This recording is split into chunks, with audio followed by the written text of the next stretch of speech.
Hello. Hi, everybody. Hope everybody's having a good day. Um, so yeah, I'm keeping my end of the bargain. It's, not necessarily something I'm mad about. And honestly, at the end of the day, like, this was what was suggested originally. Honestly, before even I made it a donation milestone, I kind of put it there. I don't know, I put it there for him. So my younger brother asked me to play this game. There he is. There he is. There he is. Yeah, we're about to hug that gator. So yeah, my little brother was the first one, and then actually like almost on cue, Mr. Skull popped in. So yeah, little bro told me to play this game. Me, my younger bro, my older brother, we're all bronies. We got into the brony fandom, and my younger brother's other brony friends, other friends that he made, suggested this game to him. And then he suggested it to me, and I actually did go out of my way to. I was doing a bit of a not really test stream, but I was just testing things, just to make sure that saucy images are not enabled. We're gonna go for a wholesome experience, but yeah. So my knowledge of this game comes from the fact of I remember a few years back there was like some Sony State of Play, and at the very end of it or very start of it, there was like this one game called Goodbye Volcano High that people kind of riffed on because it just looked like okay, so it's like a reptile dating sim, visual novel sort of thing going on. And the thing is that obviously like there are tons of these types of games out there on Steam. I don't need to tell anybody about that. But I think the one thing that I heard was it was like kind of everybody was kind of hating it at the time, at least from what I remember. Visual novel fans, furries didn't like it too much. And also the main thing was like for a visual novel, it only had one ending at the time, which these types of games kind of thrive on being replayable because you need multiple endings. You have different paths you go down depending on the choices you make. I gotta. Okay, that's a little bit better. Okay, yeah. And so a whole bunch of crazy people on 4chan is what I remember. Went out of the way to like remake the game and try and make it into a decent visual novel / dating sim. I think visual novel is like the better description for it. Yeah, yeah. I did not. I heard it's quite a subpar visual novel game. Like my experience with these is like doing like horror visual novels, like The Letter, and some other games. I've also done stuff like Late Shift, which is kind of like a movie. Like it's kind of like a movie based. It plays almost like a movie, kind of like choose your own adventure thing.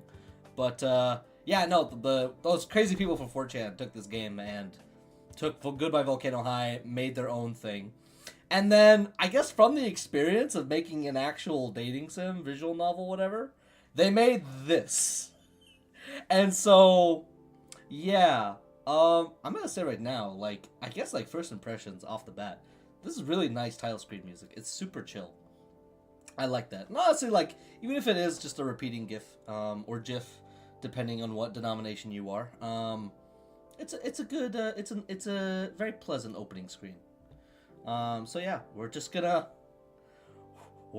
start. I don't know if this is gonna become a mainstay of my channel. I don't know. Maybe I'd like to play other visual novels for stuff like maybe Halloween, maybe not.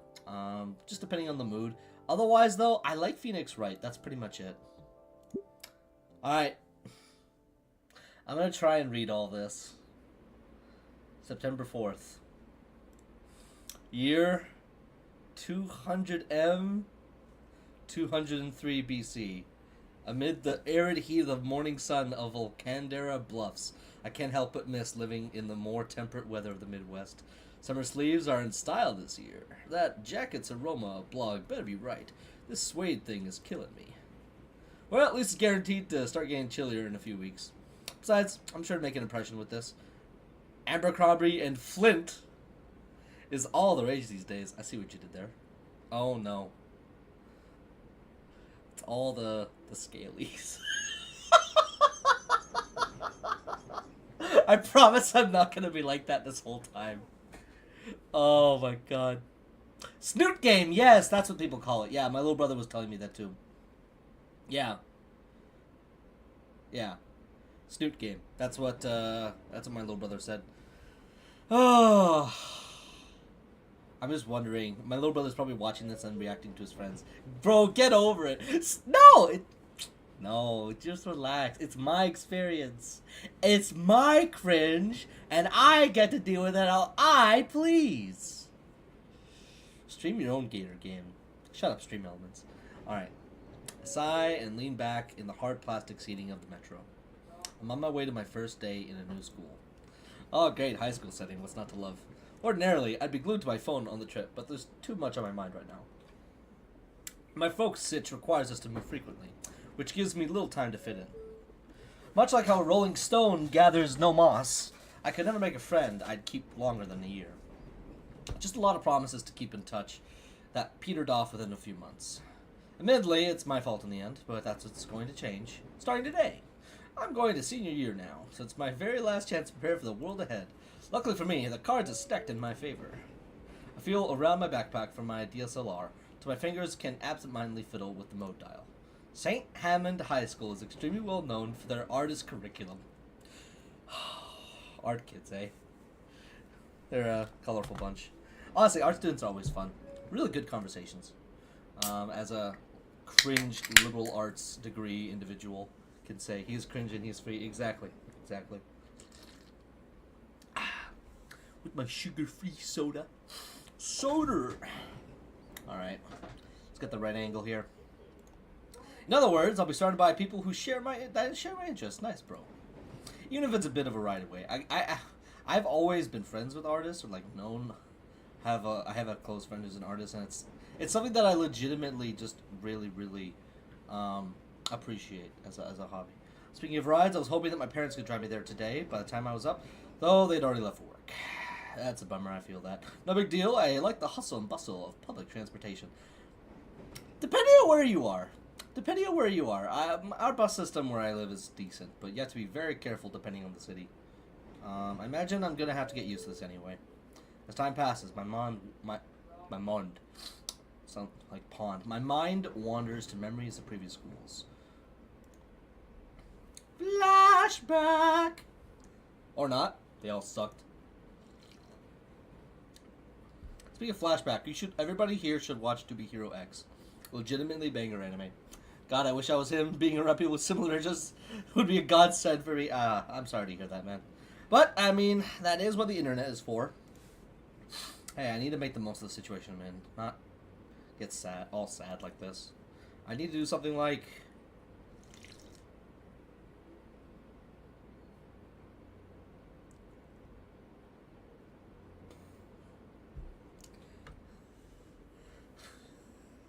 What?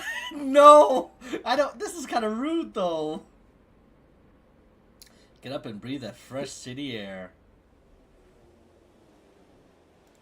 Nope, not today. That's some cool graffiti. Step off the metro, heading to the station as I follow a few other students heading toward the school. Oddly enough, I'm only seeing dinosaur students, not another human to be seen anywhere. That's one of those dino-heavy regions. Is this just like an alternate universe where... Like, kind of like Super Mario Bros., like the original Super Mario Bros. Movie, where the dinosaurs didn't die out. Yeah, people who descended from monkeys and people who descended from dinosaurs. That was... I remember watching it was kind of bad, but you know what? They were quite imaginative with it. There's a lot of greenery here as well. You'd almost forget how close we are to a major city. The pathway leads to a stone bridge that goes over a small creek. As I walk across, and those other students meet in pairs and walk within each other. The air begins to fill with sounds of laughter and stories of how their summer break went. I didn't even read... I think one said F it. And there it is. The school peeks out over the trees ahead of me, as though inspecting and welcoming me inside. St. Hammond High, my new home, away from home, for the next year. I stop and take a deep breath. The air here is crisp, reminding me of an old campground I went to back in elementary school. Sometimes my brain just reads ahead. It reads so quickly, faster than my mouth can actually say it. Oh yeah, to be Hero X is actually peak. Definitely the sleeper hit this anime season. Not bad outcome to it. Talking human dinosaurs ain't half bad. I don't know. I know people in Skyrim have things for Argonians. Once again, I'm handing an opportunity to make something of myself. I'm apprehensive but hopeful. It's my last shot at this. There's no going back. I take my first step onwards. Here we go again.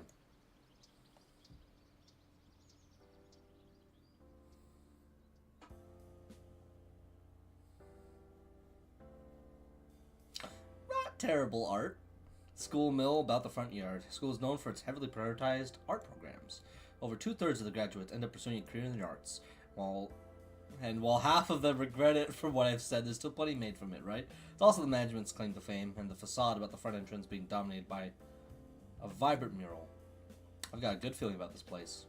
A few students eyeball me as I continue walking in. Some friends whisper to each other. I just knew this jacket would pay off! So, I'm not... Oh, no, I gotta... You know what I gotta do? I gotta chop off the top of this. I'll bring it down, actually. Yeah, we're not gonna talk about that text from Skyrim. Not this time. Let's take off.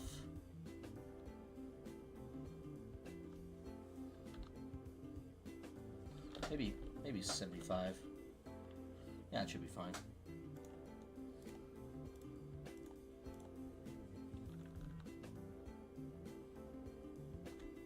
There we go. That's better. Yeah. Feel the cool breeze inviting me in. Inside, it's a familiar yet brand new sight. Oh boy, that's a lot of OCs. I haven't mentioned yet, but the school is also unique for its student body. It's composed entirely of all dinosaurs. All manner of saurian herbivores and otherwise.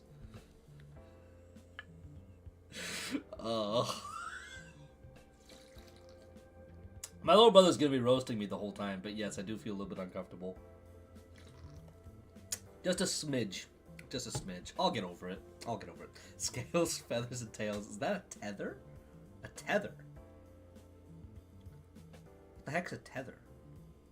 Is it this? Or wings, talons, and webbed hands? Having to mention the colors. All vibrant enough to challenge the bright murals on the school outside. I will be roasting you. Stop! Relax!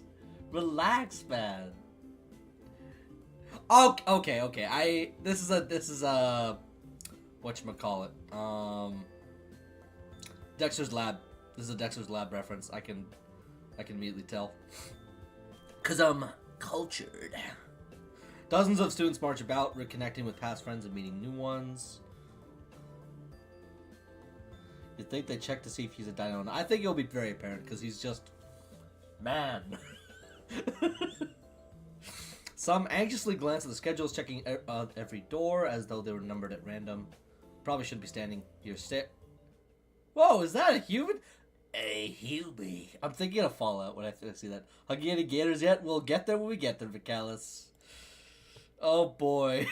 Ooh, he's so soft and spongy. That's like the only thing that I can imagine they'll end up saying. Bro, he's a celebrity. Sorry. Just answering some family stuff. Okay. Ooh.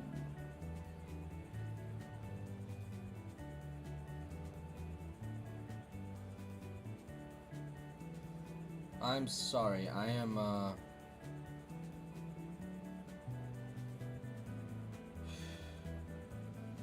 just got a very important work email and I'm just trying to answer it.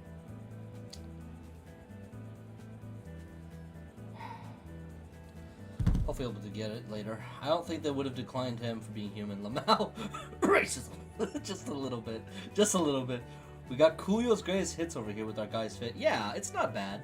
It's not bad. Dave, if he was bald and had no mouth and must scream. I'm soon surrounded and overrun by a crowd of neon-colored teenagers.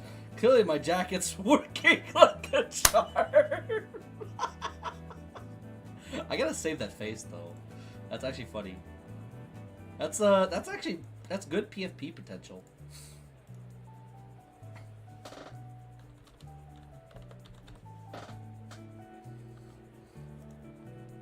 There we go. Wow, he's like a life-sized mannequin. John Wani is like another way to describe it. Hey, new kid. Is this what it's like to be popular? Wasn't really expecting this to happen so quickly. It's more like you're special, according to them. A few students taking pictures with their phones. I even see some with sketchbook and pens in hand, rapidly scribbling on pages. Wow, a human. Are you like a foreign exchange student? The jacket does look good. It does look good. I kind of have some like it. And the chaos is... I feel a few people touch my hands. Ew. That's kind of like... Oh. So this is what you guys feel. Yeah, that's it's like the equivalent of being asked like, oh, can I please touch your hair? Like, you hear it once and it's kind of innocuous, but it's also kind of like, maybe just no boundaries. It's just kind of boundaries. They didn't even say please. They just went up and like just grabbed his hand. Jeez, a bit uncalled for. Yeah. Yeah, no. What? What? Are you kidding me? No way! He's gonna start posing. No, my, this is like Deltarune. Like, I have no, my actions have no consequences. Or the actions I want to take have no result in the game. This game is bad, just like that. But I'm having a little heart attack on this guy. Yeah, they're just... Oh yeah, man, this would be good reference material. Reference to what material? Wait. I need to get a better look at its skin texture. Once again, I find myself frozen, only muttering quietly as I hastily try to follow their instructions. Eventually, all the Saurians take their photos and talk themselves out before dispersing back to their own friend groups. Just like that, all alone again. Oh, that was my chance to socialize. We blew it. I literally was thinking the exact thing. You're a human, right? I'm just gonna give her Valley Girl accent. That's the vibe I get. Triceratops girl leads forward, scanning me up and down. This is it. Time to steal the deal and get a new friend. His name is Incognito. Yeah, I'm guessing short for Incognito. Close enough. Hey, can I, like, get a selfie with you? It'd be great for one of my classes. Yeah, definitely. She puts an arm around my back for a shoulder hug while she poses dramatically. Maybe a bit too friendly. Big smile now. She takes a picture and checks enthusiastically. So, I'm, Inko. Oh, cool, yeah. Anyway, I gotta go. Just like that. Exhibitionism. What's the further equivalent of for humans with these dinos? I believe it is scalies. That is the proper term, if I'm not mistaken. I believe it is. I hope I'm not gonna check on images, but oh no. Oh, that's work calling me again. Give me a sec, everybody.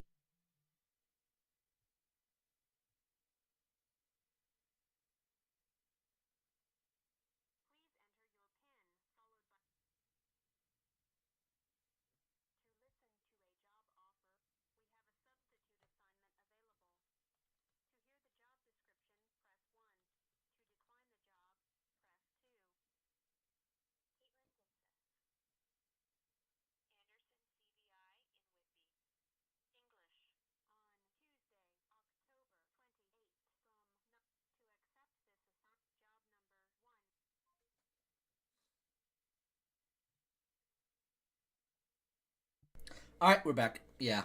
So yeah, it is scaly. I'm fairly certain about that. You ain't socializing in a crowd that big. May as well go to a convention or something. It's not fun. I am repping a preferred game waifu in what someone that I actually prefer with Vivian. I couldn't find my Lady Bow shirt, so this is the best that I have. Oh, What's the photo for, by the way? She pauses, aloofly chewing some gum. My fashion design class. That jacket is ballin'! Yo! It's working! Oh, man. Ah. Thanks for the pic, hon. And she's off. Well, I feel my shoulders sag as I take in now sparse hallways around me. That must have been my 15 minutes of fame. I don't think it lasted even 15 minutes, but there's no way I've already blown it. Try to shake away the negative thoughts. Focus on the positive. For a brief moment, I was the talk of the school. Hey! Yeah. Bro! So, we actually do have rules against this type of stuff. The sound drawing my attention, I know what that is. At the end of the hall, there's someone kneeling. One with the latest camera models, if I'm not mistaken. Hey! The guy flinches. I flinch too. I meant to shout at him. A few students around me don't bat an eye, though. Decent animation.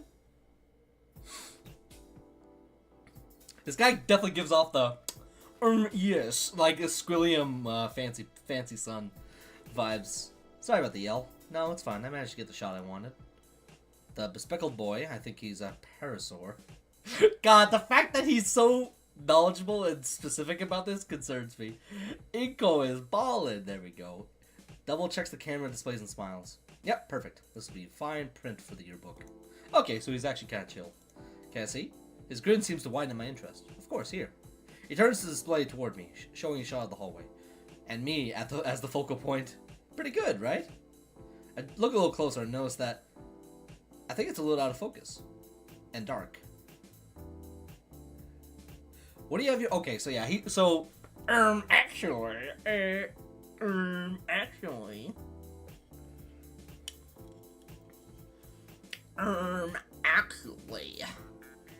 Inko was born in this world, so identifying dino race is probably second nature. That's fair.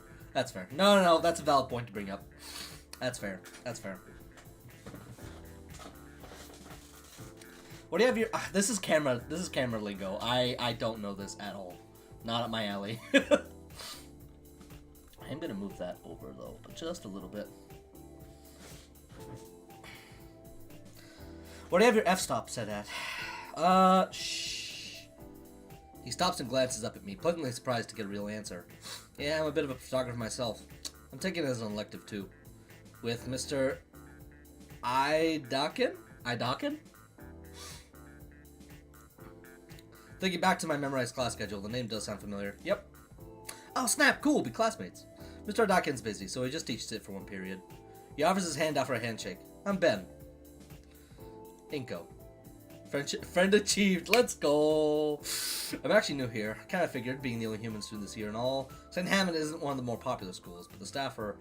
See, I want to know, what dinosaur had to become a saint?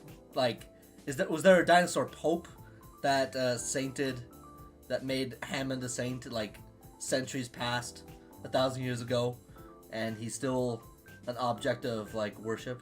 Are there, like, Catholic dinosaurs?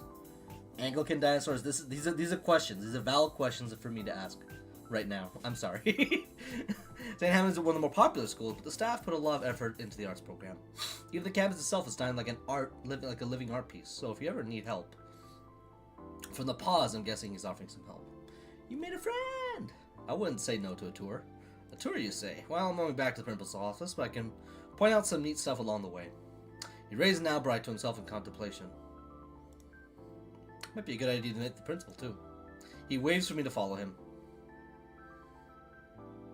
It's kind of funny he doesn't give me the choice to ditch him if I really wanted to. Not that I would. Turns out he wasn't just an avid photographer like me, but also the school council president! Jesus-saurus Rex, stop! Stop, that was actually good. That was good. Turns out, okay, yeah. One of his priorities was taking photos of the school's yearbook for the first day page. Every few minutes we'd pause so Ben could take a couple more shots, mainly the students talking with each other. And while I would watch, I had considered helping him in some way. I'm gonna see if this helps with the pops. Just a bit. Just a tad. We'll see. The idea of a Dino Pope implies the existence of Dino Jesus and, like, Dino Apostles, disciples. Why to help me in some way. I mean, the camera looks amazing. There's all his extra lenses in the bag. I feel absolute elation to finally know someone that's into photography, and I really want to broach it, but Ben fills the air between us with talking about the school. That's actually, I like the little mural on the ground, which is why we go by the feather tails, even though I think it's a tad distasteful. Dang, you're pretty good at this. Do you give these tours all the time to new students? Not really. Although it is something I've thought about a lot. I'll hold that thought. Hey, Lunara. I'm guessing it's a crush or in the... Her design's nice. His design is good. Our design is okay. I don't know. I mean, the little flower in the hair. The way they use the colors for the dinosaurs as well, too. Not bad. Not bad. Yeah, that was actually hella good. Michaelis agreed. Ben goes to greet a student putting up some intricate wall banners. Oh, hey, Ben. You know, it'd be a shame if Ben drowned. It'd be a real shame if Ben drowned. You have a good certification. If you understood that reference, you are entitled to social security checks. I did. Great work on the decorations. They look even better than last year's. Oh, thank you. What's all this for? She steps aside. Was that a bird chirping? It is. Splatoona eyes. There it is. You're right. You're right. They do like they do look like the Splatoon eyes. She steps aside so I can fully view the banner she just finished with. The Cultural Arts Club. We meet every Thursday after school and look at antique artwork. She'd initially looked past me to talk with Ben, but she gasps when she realizes, hey, you're the human, right? Oh, man. But true, honestly, nice design. She looks good. Yeah, no, it is. The tail is cute. Well, that's a silly question. You should totally join. I just love...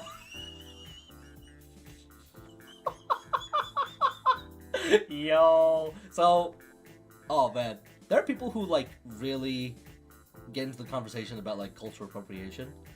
I'm kind of like, I feel like it's a very nuanced topic, but when I hear her just say, I just love human culture, I had this amazing set of ancient masks at my place from ancient Europe. I just adore them. This is how it feels like if someone were to come up to you and say, oh hey, I love Slav culture, I love Balkan culture, I love to eat the burek, and I love to eat the... I love to squat like a Slav. Like, it's kind of like... It's kind of cute, but it's like, it's extremely surface level. Or maybe not, maybe not. That's at least the vibe I got from this line. I'm reading way too much into it. Just like an liberal art student would. Wow, that's impressive. I think you'd make a good curator. You know what? I probably would. Self-confidence is key. After that club display during the Spirit Week last year, I gotta agree. We spent weeks studying that tribe. Oh? Oh? And practicing those dances? Do they get sturdy? Or, like, do a Fortnite dance? We also studied paint with those styles. Like, we're learning the techniques of the old masters. Hopefully we can soon even get into sculpting. Like those old Venus statues. We plan on getting one look at some time this year. What do you think? It'd be great if you could come. Hey, that'd be neat. What do you say, Inko? Inko is short for incognito, I imagine. Maybe. I do love culture. Oh, it's great. Oh, listen. We have this... Yeah, this is definitely going there. This is definitely going there. I had this old chieftain's dress we had for ages. We have to see what it looks like on the real thing. I'll think about it. No way. I'd sooner endure second impact. My mind went to Evangelion, but we hit the gritty or something. I'm gonna guess like after the meteor fell. I'd sooner endure a second impact than wear something like that. Hey, nice to catch up, Lunara. We got we got places to be. Take care. Bye. She waves us off, and Ben continues to leave me in the principal's office. Smooth transition. Hey, Ben. Oh, hey, Michael. Listen, can't talk now, but I'd love to catch up later, yeah? I'm floored. This guy seems to know just about everyone in school as much as they know him. Talk about being on top of things. He points out a few more minor landmarks in the school and stops to greet a number of Students happy to see him after the summer break. Man, sorry to have to stop so much. No way, I think it's cool you know everyone. If only it could... If only it could be cool without making us late. Yeah, Evangelion.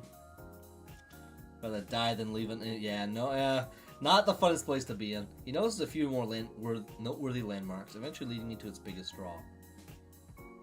Hallway is hallway. I already knew this place was known for art, but wow. Just outside the administrative offices, the hallway is filled with wonderful pieces of art. Honestly, it's so good, the stuff that kids can make. Paintings line the walls, with name placards beneath the detailing who the artists were. All created by alumni and attending students at the school. And this is the gala. All these pieces have been featured in all kinds of articles and presentations. Whoa. I know, right? One moment. Ben turns to the nearest door and gives it a polite knock. That's the best I can do. Who is it? It's me, Principal Scalar. I don't like... Oh, no. Kind of a bit lazy. Scalar. Scalar? I mean, I've heard Prickly from, like, Disney's Recess, but Scalar is a bit too much on the nose. An oviraptor, no older than her mid-30s, exits the room holding a steaming mug and sporting a tired smile. Good morning, Benjamin. Oh, you mean that one show that was made with puppets, McAllis? Oh, yeah, I know the one you're talking about. I forget what it is, but yeah, that was a very popular show.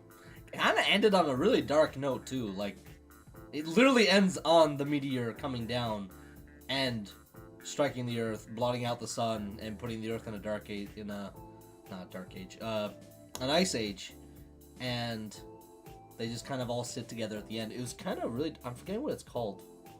Scalar sounds like a slur for these days. Won't let us better watch our mouths. Good morning. Inko, this is our esteemed principal. Good morning, ma'am. Her eyes shoot wide.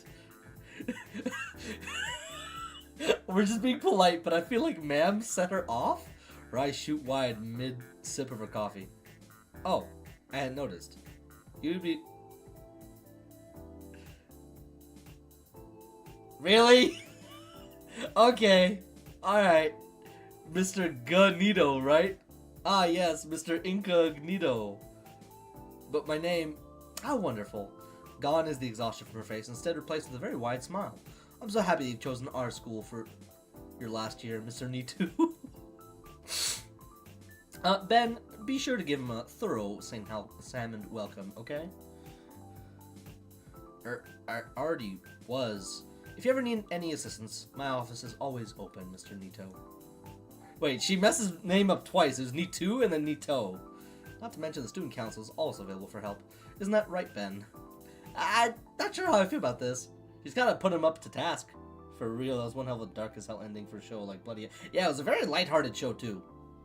Oh, what happened to the time gear? People in Pokemon be like...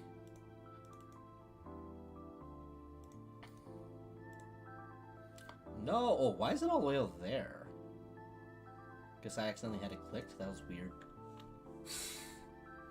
Can't have those time gears go missing. Yes, Principal Scalar. Thank you, Principal Scalar. Oh, and Ben, a moment, please. Why do I feel like something is amiss? But the Parasaur is dragged into the office, leaving me alone with the school gal. Something doesn't feel right. And also, I don't know how I feel about this. Whatever they're saying, I can't overhear the ambient noise of the student body. Funny, even though I share a name with one of the characters in that show. Oh, really? Either way, it's probably not something I'm meant to hear. I don't want to read too much into it, but I'm kind of concerned. I move a few feet away, out of earshot of the discussion inside. On the wall beside me is a framed panoramic landscape of the city, painted by hand. That's actually quite pretty. Let's take another sippy.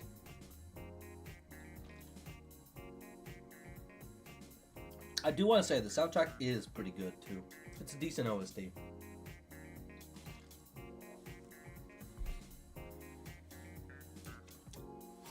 I'm probably gonna keep wearing tank. I keep on wearing tank tops even through the wintertime when I'm streaming, just because it gets so hot in my room because of maybe just everything working at the same time.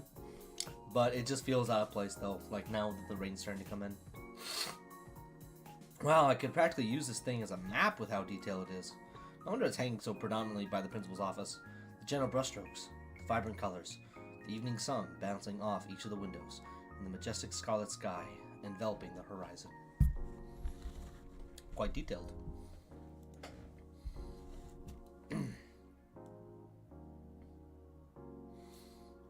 All of which combined together to give it a dreamlike feeling, like it's an idealized vision of the city.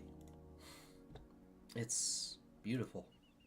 I've never been an big admirer of paintings, but I can't deny that this is a masterpiece.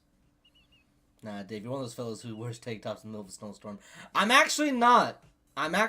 Believe it, I actually do as a leaf individual.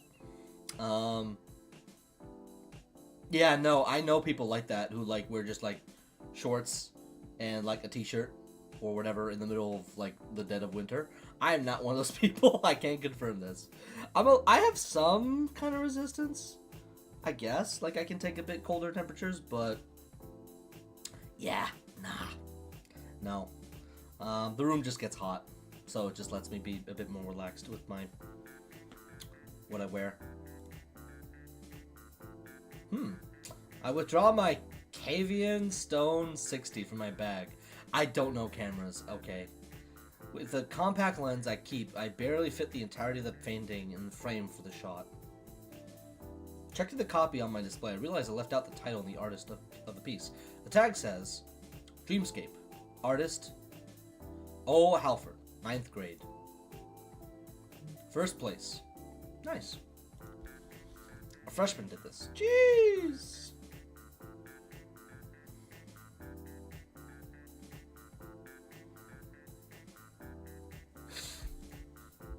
Now that I look at the rest of the paintings, this is insane. It's all so much better than what I've made. Almost all the pieces were drawn beautifully. Acrylic, charcoal, pastel, and yet not even one photo. Maybe that's the goal. Hey, Inko, I'm back. I'm a senior. How on earth am I meant to even start measuring up here? Inko?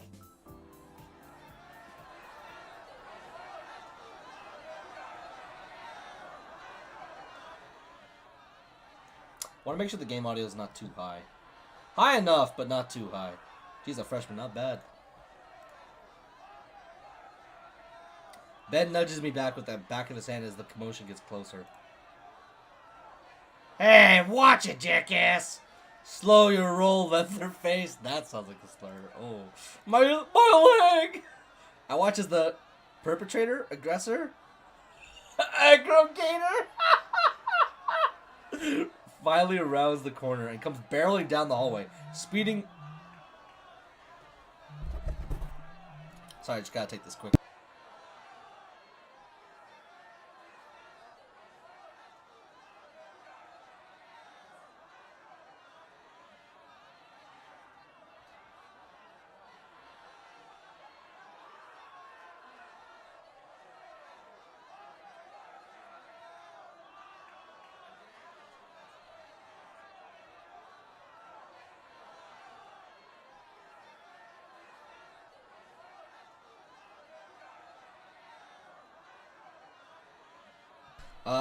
Josh, if you're watching this right now, Dad's gonna need some help with something in a fair bit. For obvious reasons, I can't help him. It's just something on Amazon. I feel it's easier just to say it here, just considering he's probably watching the stream as we speak. Maybe. I'm in a weird middle ground where I can't function like below freezing temperatures. But I like cold weather because I can wear sweaters and long sleeves without sweating. Fair, exactly. Speeding right towards us. My instincts kick in. I stumble to the side to avoid the onk. No, little brother. It's okay, bro. You just need to. Speaking of, I'm just gonna double check something.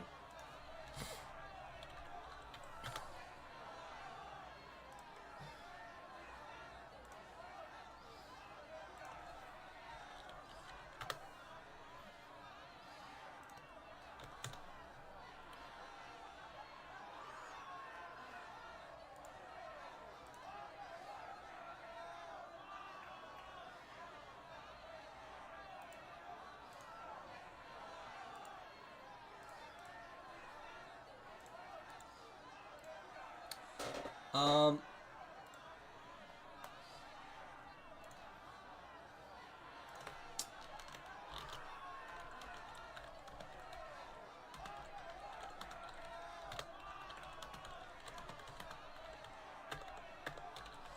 I'm just double checking. Oh. That sucks.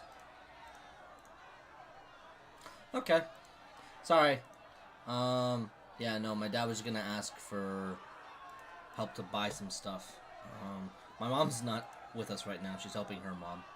Not a big piece of news, but we're managing. We're managing. Same, McAllis. I love cold weather. But I can barely function in cold weather. Yeah, that's fair.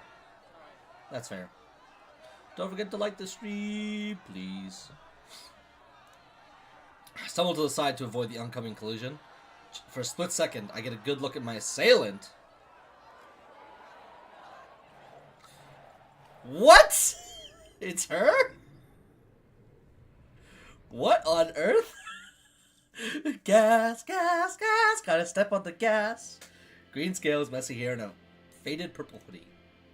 She propels herself towards with dexterous hands, spinning the large wheels on her. I only noticed now she's in a wheelchair. I don't even know how you could get into that. You could get that fast in one of those. She glances my way. Her pupils lock into mine. Her gray and cold eyes are marred by bags, like she hasn't slept in days. The Gator! We got to the Gator. The girl's entire presence is ghost-like. And that expression, this is so cheesy. Oh my gosh. It's like she's looking straight through me. Oh. I'm sure she barely registers my existence, but I don't even think I'll forget that face. Just as fast as she came, however. She's gone. As she leaves, I feel like a weight is lifted off my shoulders. I thought she was a guy. Fair enough. At least until I tripped directly into a glass case behind me. Hey, watch it. Oops. Parasaur's hand roves over the display carefully, his eyes filled with worry. You looking for something? Cracks. Usually when another student falls into them, there's a sound of a crack or a scratch. Guess it's just the dino thing. You humans are lucky you don't get sweat over this kind of stuff. That happen often? Often enough to drain school funds and repairs. That can't be good. Well, not to brag, but I make a vibrato chime echoes through the now empty hall. I freeze, tardy on the first day. Whoops. Sorry to run on like that. You should get to your first class. Want to need a tardy slip or something? Nah, it's the first day. Teachers are lenient. You say that until they send you to the dungeon for being late on the first day because you're a bad student. I'm fine either way, since, you know, one of the benefits of being class president. Yeah, just literal privileges. Okay. Abusing power and authority. Alright. Alright. Interesting. Interesting. What's your first period? Physical education. I do not have a fun time with phys ed. Ben sucks the air through his teeth in a prolonged wince. Not a jock. I wonder what it's like being a jock at the school. I mean, they're covered in spikes and scales and stuff. Probably a hazard with glass. Yeah. You'll probably be fine. Gymnasium's down that way. Don't keep him waiting too long. Need to get going too. Keep who waiting? Gotta go, bye! I'm guessing he has a bad relationship with the phys ed teacher. That reaction doesn't exactly instill confidence in me. He's gonna see that he's a human. He's like, well, I guess you just have to take it like everybody else does, buddy.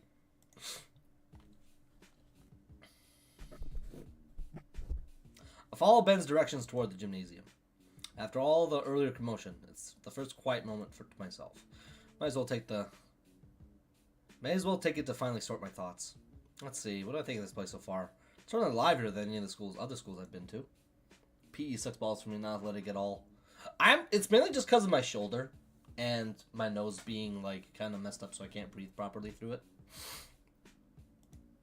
So it just kind of sucks in that way. I don't know. I like the background, but also it kind of does mess with it. I don't know. I'll say goodbye to it for now. Easier like this.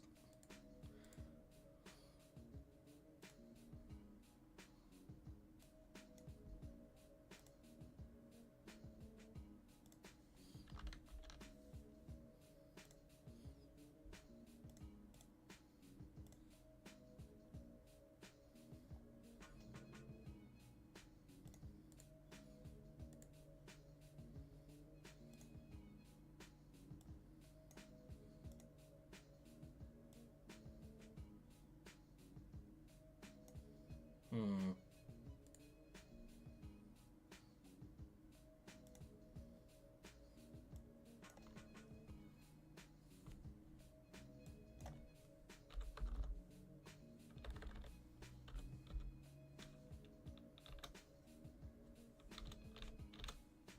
Sorry about that.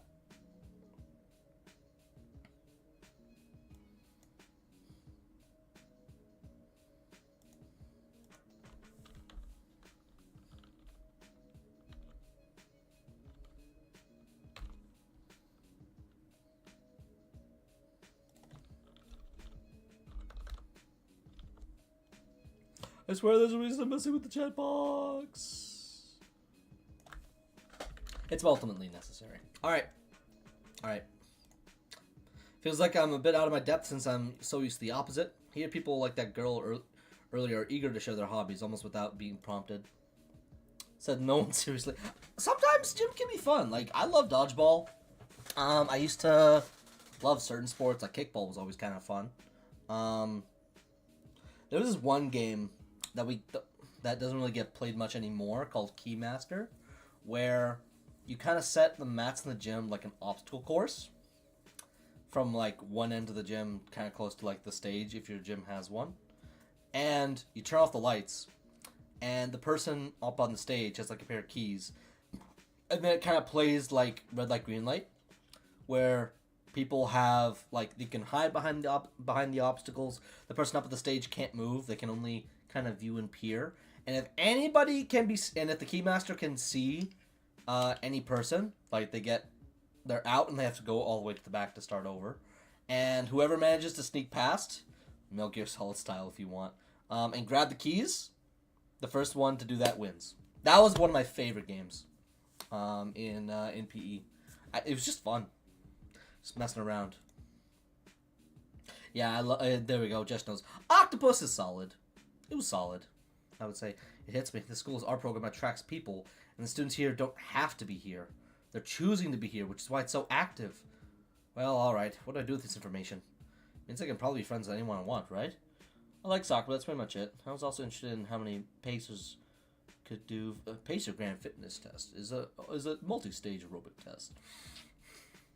Would be sound insane amount of camaraderie. Maybe I won't even have to try. I'm almost at the gymnasium now, so I'll have to hold on to this thought for later.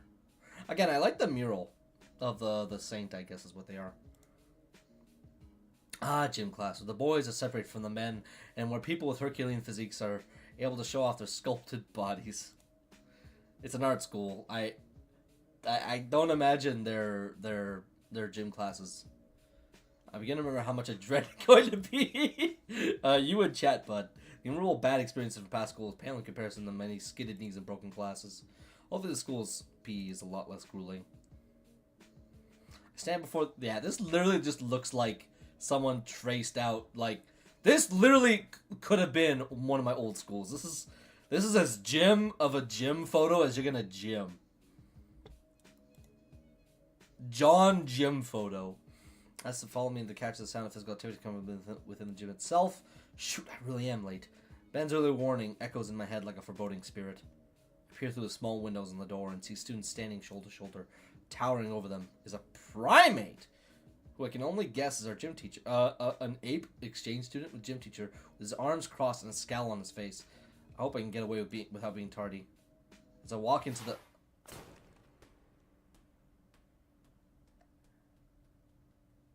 But first I was how lucky I am to be alive. I don't even know what was thrown at me. It may as well have been a cannonball. Spot the gym teacher, even though his baseball cap, I can feel his stare of rage pierce my soul. Such intensity, and that ideal throwing form. I only missed by centimeters. That was a warning shot. No! No, they said no it well, son! It's kind of... He just reminds me of the soldier from Team Fortress 2. But I'm going to try and say it in his voice. No, this and know it well, son. I have a policy. Each of my... What is this music? Each of my platoon gets one free mess for a year. And you just spent it. If God had wanted you to live, he would not have made me. Sun Tzu once said. Rest in peace, soldier. Voice actor. It's been years, but we still miss him. You know who it is. Soldier Monkey. Yeah, that literally just straight up just looks like the soldier. Oh no. What do you mean I know who it is? This is somebody I'm supposed to know? Just tell me on Discord, bro, or say it in chat. I forgot their character, like, they're supposed to, I mean, I know we have the Dexter's Lab kids, but, like, I don't know who this is supposed to be. You got 3 seconds to lay in the front of your squadron. Why in the great name of Davy KV Rocket? You are late. Soldier Lamel, that's all. Yeah, okay, fair enough, I got it. Yeah, he does talk like him. Well, He didn't even move. Intake it, I shut my mouth. The simian skull. That hurt. Starts marching back and forth like a drill sergeant. Listen up, because I am solely saying this once. I'm gonna try and do Sergeant Dornan from Fallout 2. In this class, we operate on tough love. We learn from our mistakes, so you better pray to Raptor. There is a Raptor Jesus! Confirmed! Read your Bible, go to church. Raptor Jesus, you don't forget them, because if you do. With 3 monster steps, the coach closed the distance of 10 yards to tower over me. I will be very upset. It reflects poorly on all of us, and that is not something I will accept. So I would love to see you make it succeed, but if you don't, I'll make it unforgettable. Am I understood? I nod my head in fear. Fan-freaking-tastic. Heckin' chonkin' humor, dude. Now then, join the rest of your ranks and step it up! I'm sorry if I sound cringe, but I'm cringe and I'm free. To confirm my bladder's intact, I shuffle over to where my colleagues stand. I feel them staring at me with anger, like I'm responsible for the coach's teaching style. With an appalling first impression to make, I should just quit and start over somewhere else while I still can. The teacher takes a second to glance over us, reminding himself of where he was before I interrupted. Attention, maggots! You will all drop in and give me 20 of the finest push-ups. Those guts must be an ants fart off the pristine gym floor, or else. I won't give him the masculine tweet. I think he knows a bit more about scales than you do, pal, because he invented it, and he would have prevented it, so that no living man can best with a ring of scales. Alright, bro committed to the bit. I gotta give respect is due. And I think he knows. Oh, this is too good. Without loud blow of his whistle, the coach also takes his position to show the proper technique. Oh! Okay, I just realized. Okay, I just realized scrolling can do that. Okay, I can only go backwards though. Also, Raptor Jesus. They hit all the nails on the head in the first couple hours. I appreciate that. I hide my wince.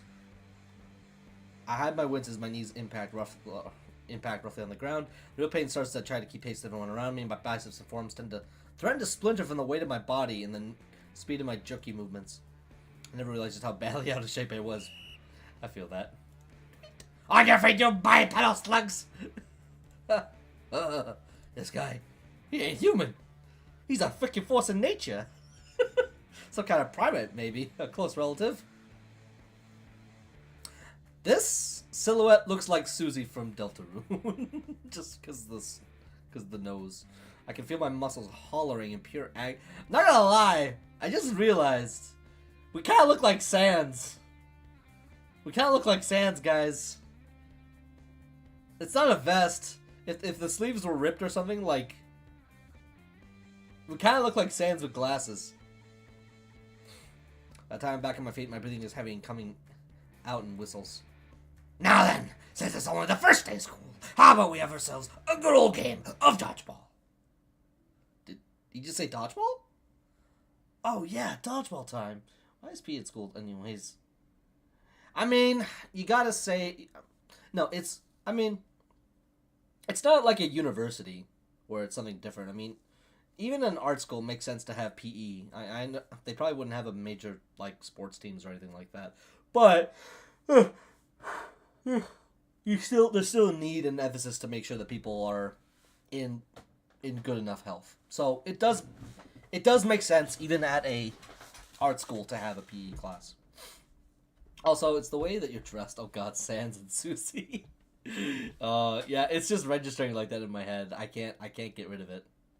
Now that's out there in the ether, there's no taking it back. Oh yeah, dodgeball time! Shoot a glance towards the overly enthusiastic Dino next to me, who was absolutely elated by the prospect of the upcoming game. You only finished the warm-up and my muscles are already screaming.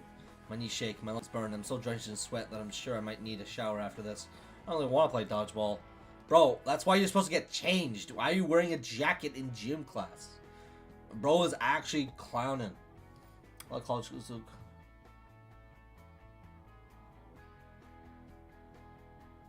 What? College degrees? College degrees requiring some kind of PE? That's gotta be an American thing. I mean, I went to university, so maybe that's the difference, but that is, like, when you go to post-secondary education, the understanding is you are the one paying into this course, and you are doing things that are directly going to impact the type of job you want in the future. High school, it's, like, kind of still generalized, but unless you were trained to be a PE teacher, or, like, a fitness instructor, some type of nutritionist,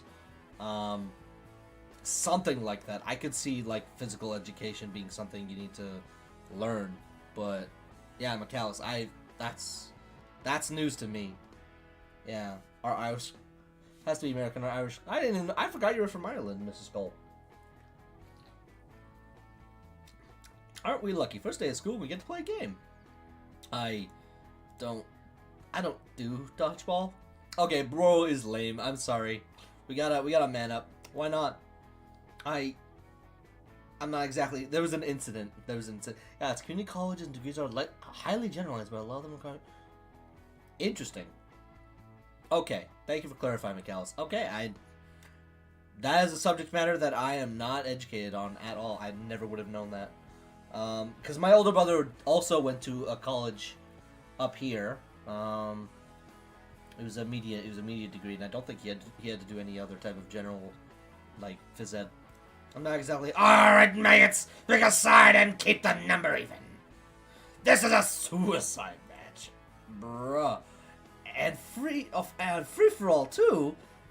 Damien, why don't you socialize by picking your teammates? Shades, you're on the blue team. Wait, but why are there teams if it's a free for all? All right, I'm going with the human dude. Okay, I guess we've been told and picked. Before I can figure out the rules of this dodgeball game, bro, half of this is just gonna be me messing up these names. Dilophosaurus wraps an arm around my neck and brings me to his side of the field. Oh, and one last thing. His leer and tone frees me on the spot. What's the first rule? We only got one. Have fun? No way! Survival of the fittest, baby. Oh my god. This is awful. This is outright bullying. Oh my goodness. You're filing an incident report after this. Oh my goodness. No way. Gonna get... Wait, Scaly? Is it that? Bro gets hit in the balls once, that's probably why. Wait, what? Tweet! Full-blown battleground. Do my best to dodge the oncoming flurry of red rubber spheres coming my way like bullets. I dive to the ground, avoiding the oncoming projectiles as they soar overhead and pelt my comrades. I hear the blows, and the guttural groans of those who've already succumbed to the onslaught of inflated orbs. Combat crawling away from the fierce front, I entrench myself along the edge of the field in the hopes of being ignored. I cast my gaze to the rest of my allies, and oh god, it's a full rout. So many, but so how's the first day of school treating you, bro? I look up to see the Finn Dino, same pig Dinophosaurus who had dragged me to the side of the court, staring down at me and smiling. What do you think? I watch as he casually dodges the oncoming ball before throwing his own. Name's Damien, by the way. Inko, nice to meet you. You too, Groned. No power ball is not a joke, Mr. Coach. It's not nice. It's not nice. Man, power ball this, man. Actually, yeah. Who unless you were like me and you had like cancer, why on earth would you have your head shaved in high school? That's like you're just setting yourself up for disaster. Bro is him. Okay, we'll see. Who said that you two had time to talk? Does my gymnasium look like a debate stage? I mean, maybe if we got some of these stands from the auditorium, maybe. I like your sarcasm and snark, buddy. I know a guy's uncle that could really make a make a really classy podium. I look up at Damien with an absolute bewilderment. What's this guy thinking? The coach looks like he's about to explode. Bro, he's in a non. That's all. I know. Do not play smart with me, son. Keep your trap shut and eyes focused on the enemy. He's following the ultimate roll mode, TN. Damien just smiles and gives the coach a thumbs up as if we aren't in the middle of an active war zone. You got it, Mr. Sol.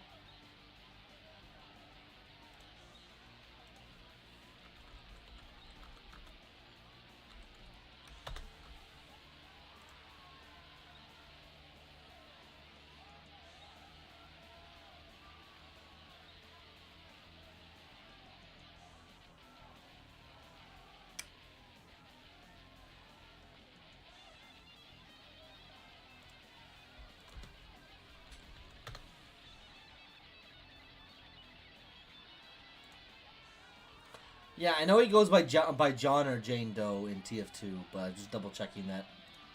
Mr. Solly. I feel like that's got to be a reference to something that I just don't know.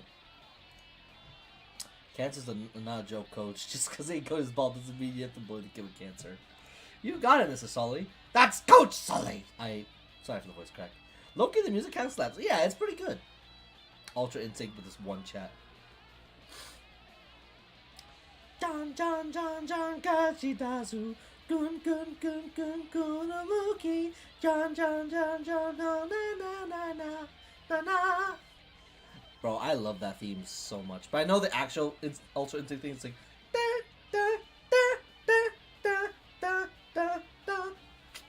It's good. It's good. What's the hold-up, Shades? You're just making yourself an easy target on the floor. Solly. A soldier. There we go. I knew it was missing! Solely, as in soldier. Alright. Guess it's my time to do something of worth. But I'm not exactly good at dodgeball. Oh, maybe I can do the whole blocking thing for everyone. That should hopefully make it so everyone isn't peeved at me for wasting the warning shot. But here's where things change. I can totally turn this around. All is equal in the court. A ball aimlessly rolls on the floor in front of me, calling out to be my ammunition. I somehow weave through the two shots at me and pick up the ball. Oh yeah, I'm feeling it now. I'm really feeling it. Are you feeling it now, Mr. Krabs? I'm on fire. There's no way I'm losing now. I grab on the ball and start blocking any shot that so much as crosses our side on the field. Yeah, I'm doing great. Block 1, block 2, block 3. Now I'm really feeling it. I bet everyone's looking at me now. Although playing the game suddenly with my legs, never there. Who cares? Doing this is more than enough. I can be the stuff. Hey, new guy. The voice catches my attention. A crimson Parasaurus. Think fast! What? Oh.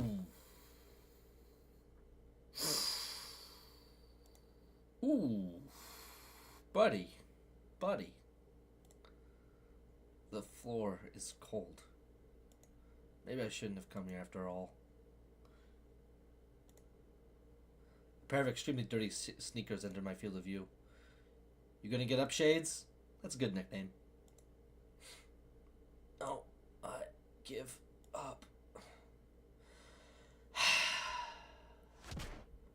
Oh my god.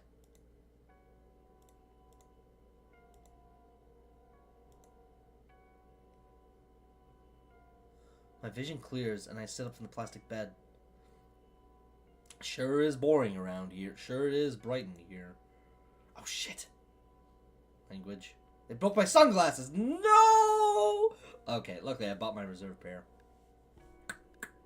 Oh yeah. Much better. Looks like the Roblox like smile emote. So how does a human transfer to school full of dinosaurs? I could not tell you, but he said his parents move around a lot, so this is like the best situation he can get. I stand on the rubber mattress, finally taking in the tiny room finally. All alone? Not even a school nurse or anything? Oh, there she is. She looks like she's attending another student who has his snout stuck in a cone. Huh. Look at the clock on the wall, it's already noon. That explains the pounding headache. Finally awake, Shades?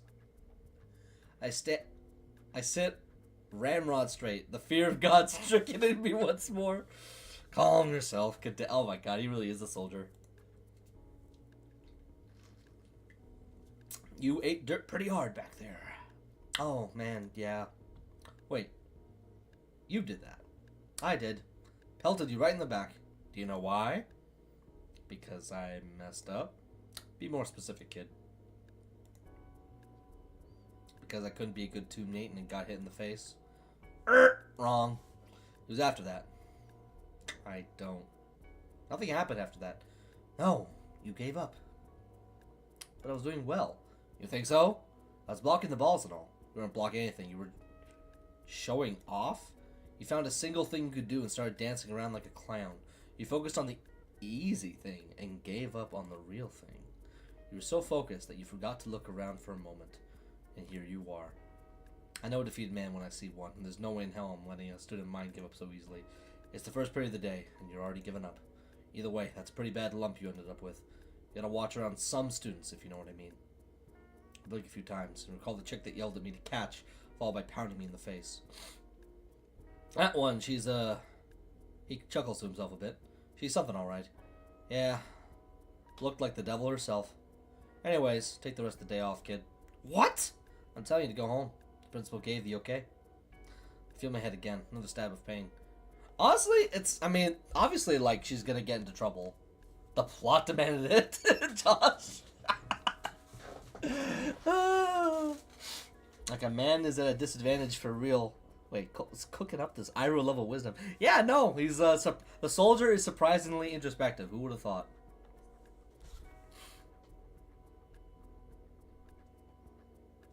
Okay. Am I really not good to go back to class? Wasn't I getting lectured about this just a few moments ago? Well, I don't want to give up so easy. No, you should go home to your folks.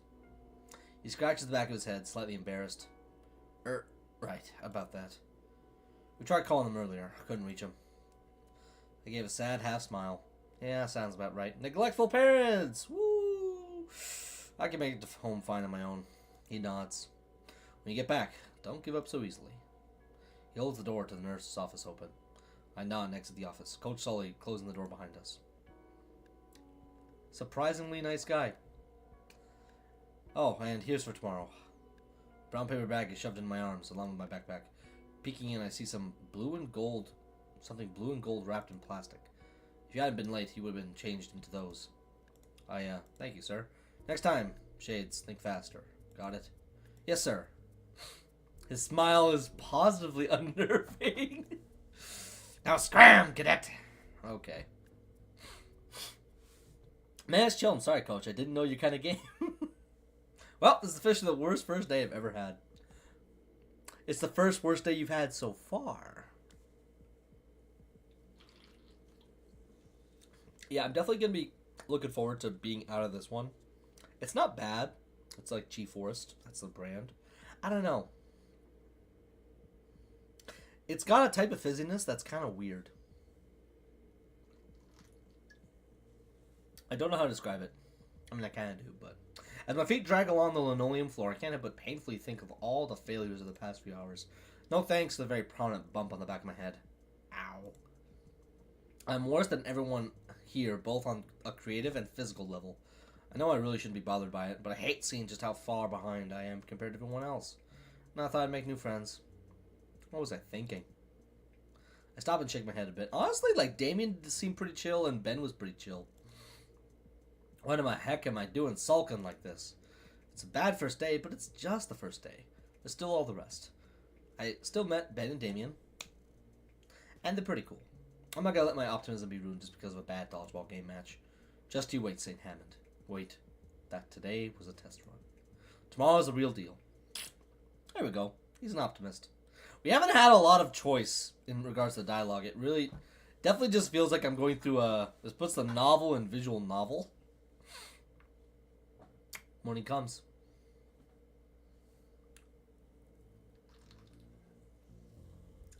Try to recognize the posters. That looks like a Charizard. That looks like a Lugia. Don't know what this is supposed to be. I'd always had a decent internal clock, but it's a new record for me to get accustomed to a new sleeping schedule in just one day. Especially this fully grown lump on my scalp. I move an arm from my sheets and feel my head. Yep, that's bruised real good. Take the chances you get to do, Jack. Could be worse, though. Alright, time to get up. Bro, is that jacket just like surgically attached to us? I slump out of bed and yawn, stretching my arms and cracking my spine a bit. My new room's pretty nice. Quite spacious, even with all the still sealed boxes. I brush my hand over one of them, one with all my other clothes.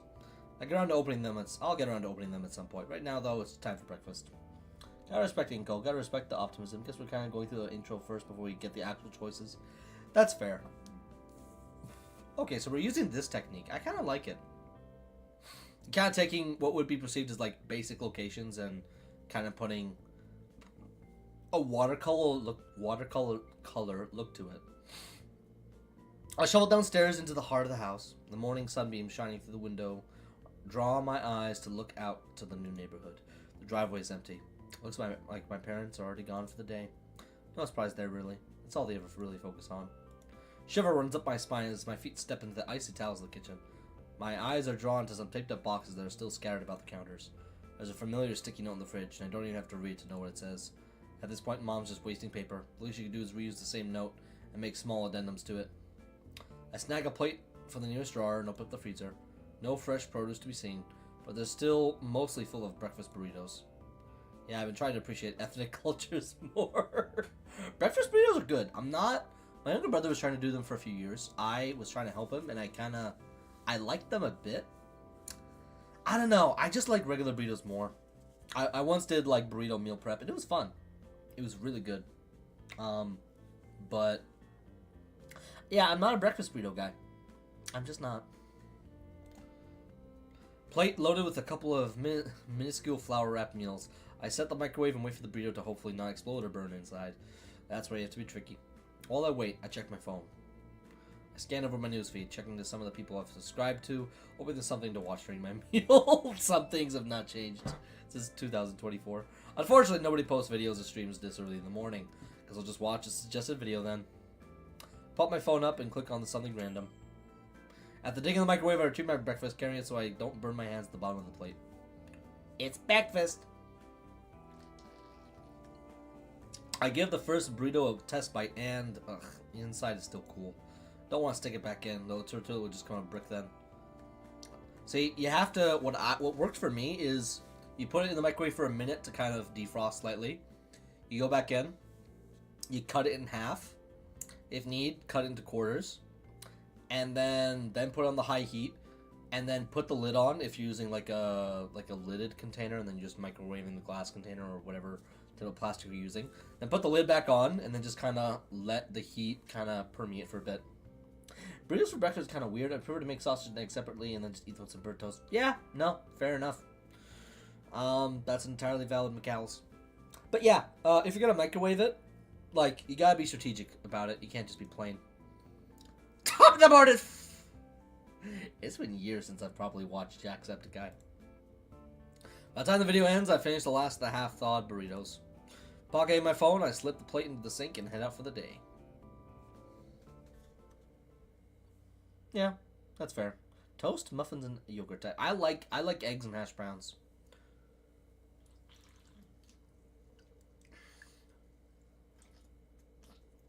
Yeah, no, I love scrambled eggs. Like, I really, really like eggs in general. Oof. Okay, this time I'm at least getting through the day. Today, survival. Tomorrow, thrival. I'll work on it. I kind of like the fact that they have foliage inside the bus or train. It looks like a train. No, no, it's a subway. I like her GIF animation. It's kind of cute. Oh, we got some turbulence. Also, these designs are pretty good. 130 to heat it up, then put it back in for another 130 to cook them. That's how I've always cooked my 50-cent microwave burritos. Yeah, exactly. There's a process to all this. Sun shines through some of the windows from my normal seat. There's still one chick who was there yesterday, probably on her way to work. It's probably a set routine for her at this point. She always does a bit of makeup first and then checks her phone for the rest of the way. When the sun shines through a window, it highlights her hair and it makes in a really neat way. I think he's talking about this lady, like a movie poster almost. Don't creep too hard, buddy. I'd take a picture, but it may be too awkward. That's not the word. That's not what I would say. That's kind of... I wish there were some main characters that look hella good, especially the lead on the left there. Also, everything disappeared. Why is it so dark? How's St. Hammond treating you so far, Mr. Nito? A voice so deep, I feel it reverberate in my bones, calls from above. Is this guy a sperm whale? I'm taken aback by his authoritative stature. His head is nearly grazing the top of the passenger car. How did he even get in here? Oh, it's been great so far, Mr. Ferris. He offers out his hand for a handshake. Though his palm alone smothers my entire hand. How do you know my name? You're clearly going to school, the nearest one is St. Hammond. I'm already aware of the new human student, so if you don't mind my profiling. I like cereal for breakfast, but I am also a fan of making bacon pancakes. Bacon pancakes. Who doesn't like bacon and pancakes? Other than vegans, vegetarians. I've had turkey bacon before. I like it. I don't have regular bacon. I don't do pork. Hi there. Whoa, you got all this just from looking at me? I'm partially joking. Your full name is printed on your backpack. Touche. You know that's dangerous, right? Oops. Yep, that's me all right.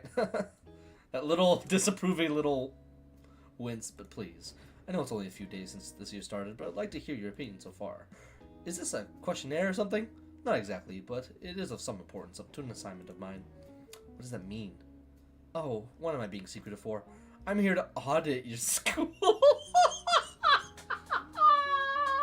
Yo, what the heck? Bro, chill. Chill. To make sure it's a proper place of learning. That's kind of... I wish there was something worth being secretive about. More often than not, it's just paperwork and office politics. Oh, alright then. My thoughts on the school's bro has been there for a day. I can't make a valid opinion because I've only been there for a day. I considered telling about a teacher nailing me with a dodgeball to make a point. Nah, I'm over it. No choice? Well, bro, when am I gonna... I've made one decision so far. All the classes that I have are great, and the teachers I have are a dynamic bunch. He thumbs the inside of his coat pocket for his pen, but decides he doesn't need it yet. Ah, I see. Any favorites? I mean, I don't like to have favorites, but all the staff seem pretty lively. He lets out a heavy rumbling chuckle. That's certainly good to hear. And what of your fellow students? Many friends? Bro, is this guy really who he says he is, or is he just stalking us? I'm kind of... He's hella honest. I respect the honesty. Yeah, it's fair. I hope he is who he says he is. He seems like a well-intentioned individual. So there's something folks have made me move around. I think I'm doing pretty good this time around. Why do you think that is? I think it's the jacket. The jacket. I give my lapel a quick tug for the extra style points. The Coastline non-line bomber number 32, part of the latest catalog of A&F. I see. Does it need me to lean in? Does he need to lean so close to inspect it? If the carriage rocks in any way, he'd probably turn me into a piece of modern art against the window. And that's what the youth are into these days. Hey, the results speak for themselves. Whatever he's thinking about, it's got nothing to do with his work. I think I have a pretty good idea of what it could be, though. Mr. Ferris?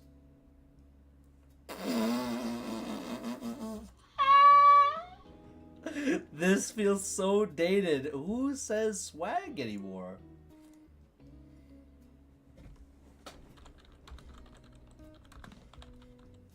What is this dialogue? What is this dialogue?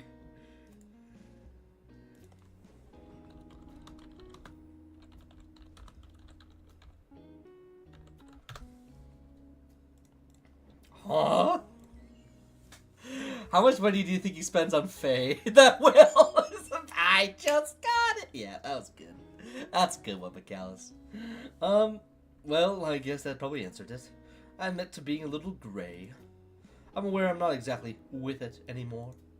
Well, even the older generation can dress to impress. You just have to see what people today like to wear. I'm certainly willing to listen to the youth of today, yes. It is somewhat important to my job to know how the student body thinks. And my niece often suggests dressing more relaxed, whatever that means. Does she ever see you in casual clothes? I'm wearing them now. Oh my god. That's so funny. Oh, bro always wants to dress to impress. I respect that. I can save him. The rest of the trip was quick, but we continue to small talk about trends. When we arrive at my stop, he attempts to give me his business card. For someone whose mere presence could stop a fight, he seemed like a genuinely nice fellow. I look forward to talking to him again. Yeah, there we go. We actually have proper gym clothes. Oh god, those burritos were a mistake. My stomach is roiling after the warm-ups. Alright, maggots. The day we are working on your... Susie's back. On your cardiovascular system. By that, I mean a good old-fashioned mile run. The Fitness Gram Pacer test is a multi-aerobic speech test. I'd say Ferris is free to play unless it's a character he likes. He gives an impression... Okay. Ferris got sweat. The sweet is hella respectful coming from a fellow well-dressed gentleman. I want everyone out on that track field yesterday. I notice Damien's mouth open as soon as Coach Sully yells the words. And no, Damien, that doesn't mean I want you to time travel. Unless, of course, you mean running so fast you could hit 88 miles an hour. Back to the Future series. Great movies. Great movies. Just as quickly, Damien shuts his mouth again and shoots Sully a thumbs up. Sully's only reply is a loud snort. Double time! Double time it now, cupcakes! Susie, yeah, I that does look like Susie, straight up. There's no hesitation for me this time. I follow the rest of the classmates and do the run Sully wanted. As expected, I rapidly fell behind the pack. You'll get there, bud. You'll get there in no time. Hey, Inko, nice of you to drop by. How are you doing? David, what are you doing back here? Keeping my new buddy company, of course. What are you doing? Try not to vomit. You're doing great, then. Thanks, I guess. Shouldn't be at the very front of the pack, though. Next to Mia? Nah, man, not her. Mia? You know, the one who knocked you out yesterday. A brief flashback reminds me of the red Parasaurus. Ah, her. By the by, glad to see you're doing way better than today. Even up and running. Yeah, I'm glad I didn't end up with permanent brain damage. Hey, question. What happened what happened yesterday normal around here? Well, Mia's wild one, that's for sure. Best not to mess with her, unless you're into one of those kinds of chicks, in which case be my guest. As for Sully, yeah, he's always like that. You'll get used to it, though. He ain't that bad of a guy once he warms up to you. If you say so. Hey, don't worry, man. You're gonna fit right in you're gonna fit right in no time flat. In fact, you should sit with us at lunch. That way, we can give you the proper welcome and stuff. Lunch? And go, Damien! Do not fall behind! It's a god. Musume PTSD coming back. Sully's voice snaps me from my mini stupor and makes me realize just how far behind Damien and I had fallen behind the rest of the class. Oops, better catch up with the others before old Sully brings out the old punitive measure. Excuse me, the what? You don't want to find out, brother. Trust me. What? Come on, dude, let's jet.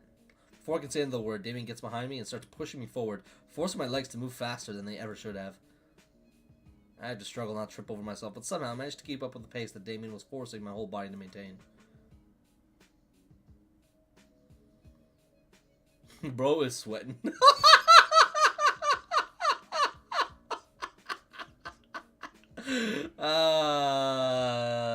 That was genuine art. That was art right there. 5 minutes and more laps later, I fell flat on my ass, my heart beating so fast and my lungs burning so fiercely that every breath feels like sandpaper scraping against my throat. Regardless of that, though, I finished the jog. The first small step towards conquering my physical weakness. Game's boring, guys. I'm gonna shut it down for tonight. No, I feel like if we can do at least, like, if I don't get too bored after like 2-ish hours, that's probably good enough. But I like to do as much as I possibly can. Good job, maggots! Keep this up, and you'll be soldiers yet. Oh, soldier, who could ever replace you? Anyone! Sully turns to me with a slight grin and shoots me a thumbs up. Okay, that's all for today. Hit the lockers, cupcakes. Sully's chill. Damien helps me back up, and I join the rest of the male students as we head back to the locker room. We talk a bit more about our interests and other school matters on the way. Damien filling me in a bit on St. Hammond's history during the 3 years he'd been in attendance.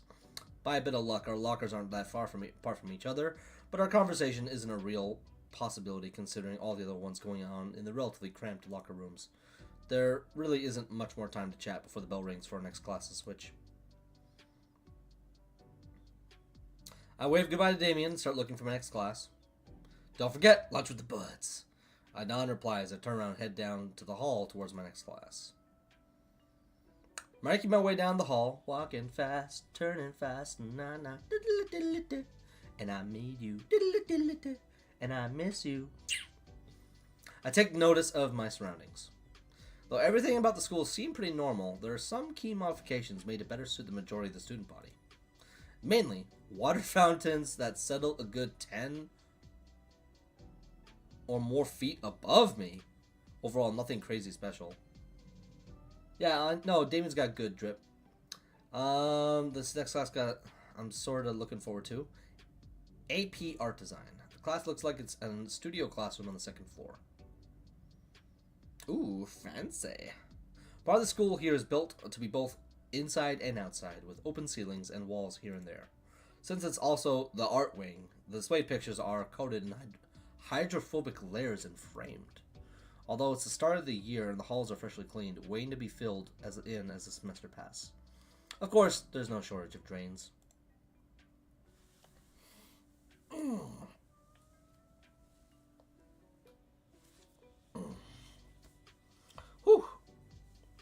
This hall in particular is displayed predominantly in the school's advertising material, and for good reason. Carefully and expertly built dynamic between the surrounding nature, the school, and even the building materials themselves is nothing less than mystical. I can already feel the creative juices flowing. The creative juices flowing once again. Soon enough, I'm standing just outside the door to my next class. Much like the school wall outside, it's decorated in various school colors and patterns, each corner painted and tagged by different students. I barely step foot inside it before the bell rings. Chill class. Since I was the last one in, all but the other seats were taken. It's pretty close to the front. While many of the students look well prepared, some are clearly ready to fall asleep within the next few minutes. Then there's the teacher. He's standing up by the board, waiting for me to finish looking around and take a seat. Since he isn't urging me to look for a seat, he must be pretty used to new students taking it all in. That must be the art teacher. Somehow he looks young and old at the same time. Old because of the fit, young because of, I guess, the hair, I'm guessing. Well, don't want to hold the class for too long. Try not to take the teacher's hospitality for granted. I take the seat closest to me in the front row. Even with me sitting down, the art teacher still continues to idle instead of staring at the students with a hazy stare. No one else seems to pay attention to him, save for the few people here and there. A few students are whispering something behind me. Where was he? Yesterday. Hey, I'm not complaining about less work. Yeah, but on the first day? Huh, so in a way, it's the teacher's first day as well. So I didn't miss anything in this class. That's pretty cool, actually.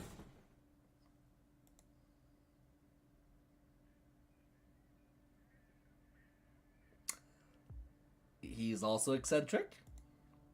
It's a sign for all the auxiliary conversation to cease, and the class obeys.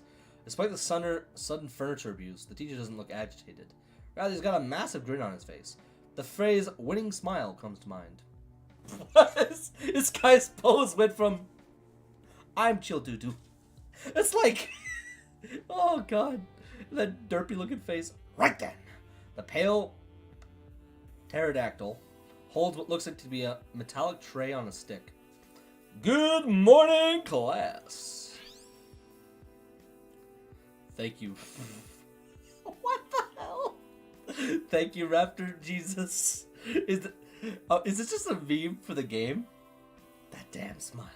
Thank you, Raptor Jesus, for forcing me to wear prescription shades.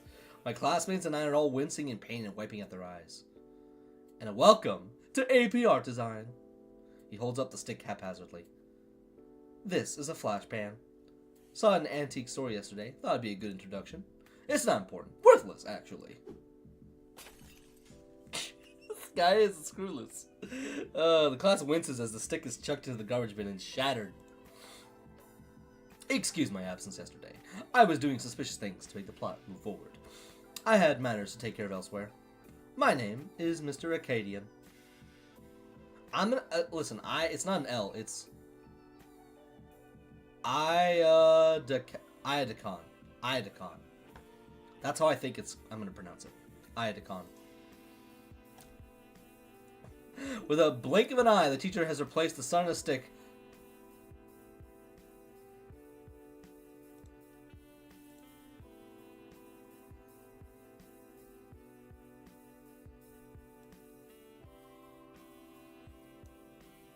Really? Really? Really?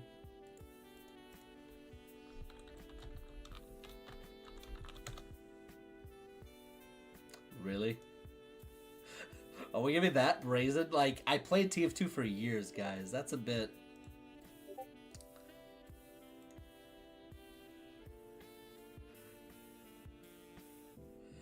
Idacon. Idacon. I'm talking about the little bro right now. Idacon. Okay, so I was kind of saying it right. God, sun on a stick. You people make me sick. I cannot believe this. Fancy Market manages to scroll his name across the board in the finest show of calligraphy. And I shall be your guide as we explore the expanse of the creative world. Definitely an arts teacher. Oh, he even says dilly-dally. Oh, I love this guy. Let's not dilly-dally then, shall we? For a teacher, he's very animated. Eccentric, even. The first weekend, we're gonna be going in-depth on the history of the fundamentals of art. Perhaps a little trial by fire as well, to get your creative juices flowing. That's the second or third time they use that phrase. I pogged! My little bro saying he pogged when it said sun on a stick. It's can. Okay. Not con, it's can. Idacan. Okay. Alright, fair enough. Bro goes from chill guy to an Ace Attorney character in 2 seconds flat. Yeah, I mean, that's what he's telling me. It's Idacan.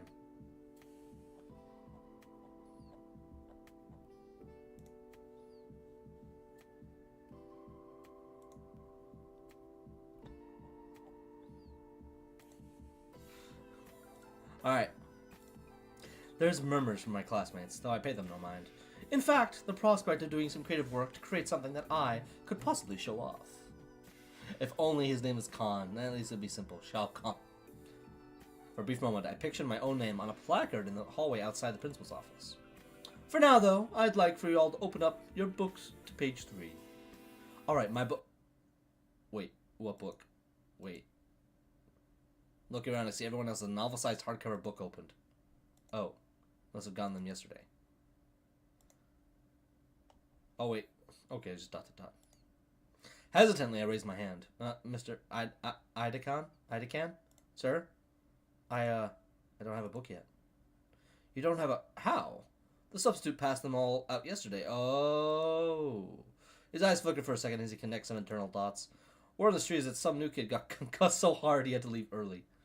Did the street at least mention that I was doing well before that? Of course not. You're Mr. Nito then. Okay. I wouldn't be mind being called Mr. Nito, considering he is a pretty cool-looking boss in the original Dark Souls. Too bad his boss fight is kind of forgettable. Given the circumstance, I'll let it slide. Everybody's pronounced it was Nito, as in Neeto, and then we had like is the running gag that every time it says his last name, people refer to him by his last name. It's gonna be spelled differently because that is kind of funny. For now, why don't you share one with your classmates? After class, I'll write you a note that you can give to the librarian. Thank you, sir. I kind of regret being so late because the only person I can realistically share with is the person to my side. Oh, who's the person to his side? So, hey.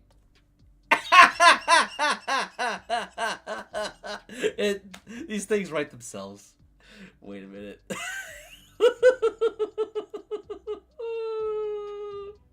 I appreciate the fact that she just absolutely seems to hate our guts for some reason. That or she just always in a pissy mood. Wait a minute. Wasn't she the one speaking through the hallway yesterday?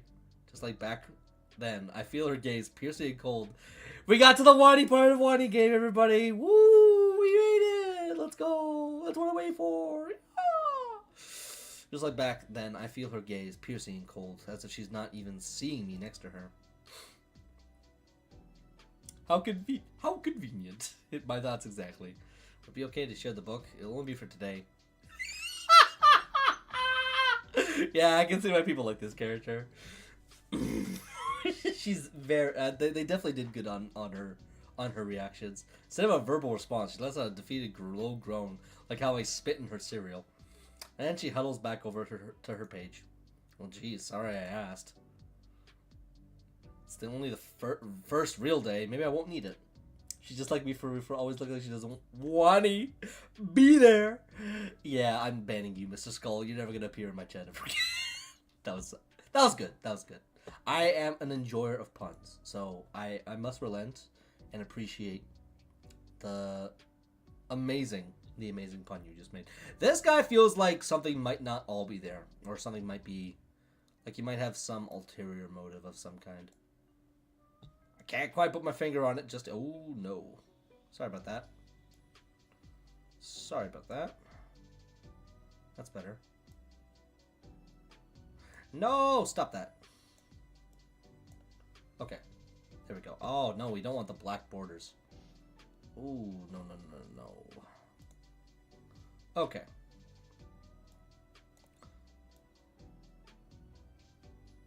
Let's try and get this right the first time.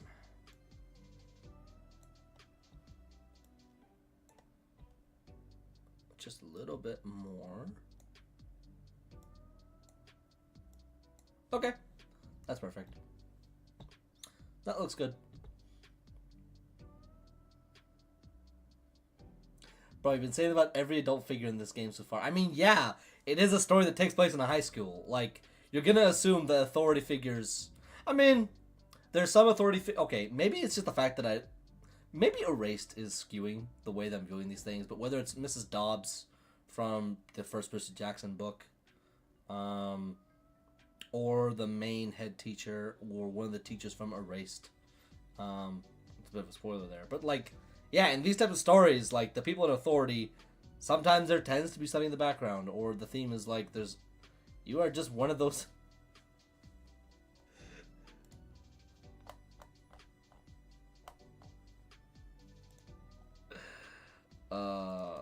No.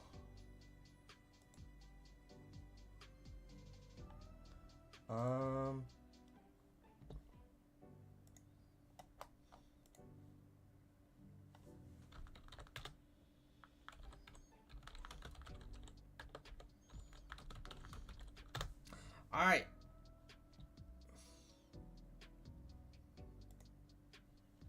Let's keep going. Olivia, come on, share with him this one time. His name's Olivia, okay. I already told him I'd personally resolve the issue. Just help me out here, alright? Oh my gosh.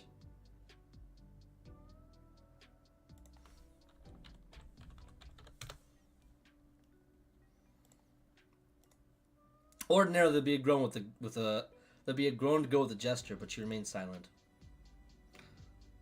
Her head hangs low in defeat as she nudges the book a few centimeters closer to me.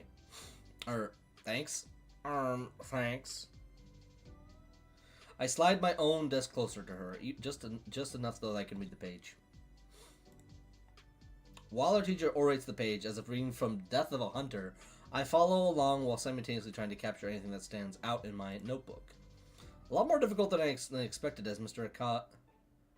Ikeda. How do you say it again?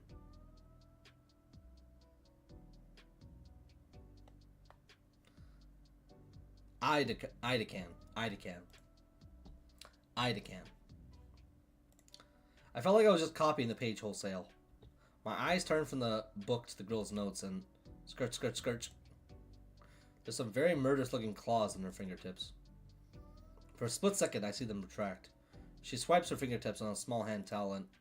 Whoa, the claws extend to a bright red puddle on her desk. A singular red-colored claw is pressed on her paper for a moment, then quickly tugged and twirled and twisted, leaving behind a bright red cursive sentence on the page. Cool. Those silver irises flickered my way once more. What? Heard what you're doing. That looks pretty cool. A hint of red creeps across the girl's cheeks. Yo, she's flustered. Yo. No, stop it. Oh, I love her already. She looks back at the book and hunches her shoulders as high as she dinally can. Huh? She's now leaning over her notes too, using the book as extra protection for the pages. I should focus on my own notes, yeah. An impossible task, though, as the colorful calligraphy next to me has piqued my curiosity. The quill talon continues to delicately etch notes onto the page, as it only leaves the page to dip into what looks like a tiny paint palette at the edge of her desk. Sunder looking, yeah. The claws extend again. Now there's a faint rumbling. Yeah, she doesn't want you peeking. What is your beef? What is your beef, girl? Hey. I hadn't meant to get caught up in it. Sorry, I'll wait for her to give me a name. She doesn't. She simply returns her focus to the book between us. I wonder what her deal is. In either case, I turned my attention back to class. Hope I can make up for lost time. It's hard to ignore the Gator girl, though. Oh, no! It's already begun. Especially when those icy gray eyes of hers feel like icicles poised to stab through me. Hey, wait a second. Those hand motions. She's not writing anything now. She's drawing. Well, none of my business. But I am rather curious. I make a show of leaning back to yawn. Now I can see it's...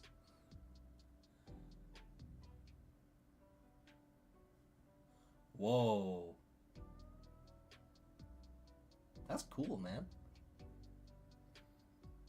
It's a calligraphic doodle of me. There's no mistaking it. That's my jacket and my sunglasses. That's pretty cool. No one's ever really drawn me before.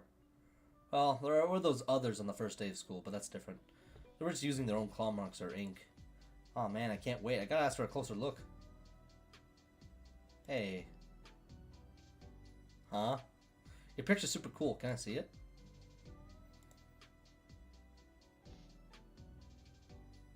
She glares in my eyes, but slowly brings out the sheep she was doodling on. With the paper more visible, I can just barely make out all the important details. The line work is sharp. Each stroke is an organic curve that, when combined, formed what had to be me. It even had my glasses and the negative space in my head. Though, what was with the multiple swervy lines coming out of my drawing's head? Dude, this is great. She rolls her eyes and starts retracting the page. Can I take a picture of it? A pause. Why? No one's ever drawn... Nobody's ever done something like that for me, and I want to remember it. She passed the paper over to me. It's yours. Oh, really? Thanks. Don't mention it. But don't. She's nice. After a grueling period made worse by my own anxiety, the bell rings to set us free. Finally, freedom at... Oh, just a minute. Just stay for a minute longer, Inko. I get some sideways glances from the other students as they leave, no doubt suspecting that I'm a teacher's pet already. With a few strokes of his pen, Mr. Idecan hands me a note. Just show this librarian. She'll hand you your books. On your way now. We can start our journey. We can hug that gator. Both find out on Bosnia Ballsy. A quick trip to the library earns me my missing books. I even got a fancy laminated library card. Library cards are sick. Idecan's introduction to his class certainly has me excited for photography next. First stop though, lunch. Can't take pictures on an empty stomach. Between my lackluster breakfast and gym class, I'm starving. Despite my hunger though, I'm stopped dead in my tracks as I look around the cafeteria for a place to sit. The whole place is overtaken by lawless anarchy. I've never seen a riot this intense. A few students have crawled up halfway up the wall, hanging by the decorative vines. Food flies about everywhere, utilizes ammunition rather than sustenance. As the security guard by the door isn't moving, this must be acceptable? I shudder to think what would happen if it was bad enough to warrant him taking action. I've never seen anything like this at any of my old schools, but more importantly, all the cliques have already formed from the previous day. I missed my chance to sit with anybody. But it's only the second day. I'm acting as though it's already too late for anything. Yo, Nico! I'm shoulder checked from behind from what feels like an oversized fist or undersized boulder. Food fight! If it wasn't already by a wall, I would have either been sent sprawling or made into roadkill. When I turn about, I'm met by Damien's toothy grin. Ah, what? What? What? Already forgot about me? You don't got anywhere to be, right? Yeah, you stuttered. Come on, we're going somewhere. May as well, right? Damien excitedly motions to me to follow through the traffic stops going about the lunchroom. Peering through the crowd, waving me over, disappearing again like he's outrunning something. It's a good thing I hadn't gotten my own lunch yet. It'd be dumped on the ground about 3 elbows and a slap ago. Through the clamoring, I hear something about a turf war restarting with a new year, and the megalodons will continue to rule. Somewhere mixed in is the undeniable sound of a steel chair clattering to the ground. Inko with the steel chair! This place is an actual war zone. How on earth is Damien able to weave through these guys so easily? Eventually, he leads me to the far corner of the room, and his usual lunch table. Hey, you're alive! I think one of my ribs is cracked. That's just the school spirit you're feeling. Ugh. I feel less like a person and more like a well-used punching bag. I finish stretching my wounded back and I actually check the table. It's basically empty. There's only one other person here.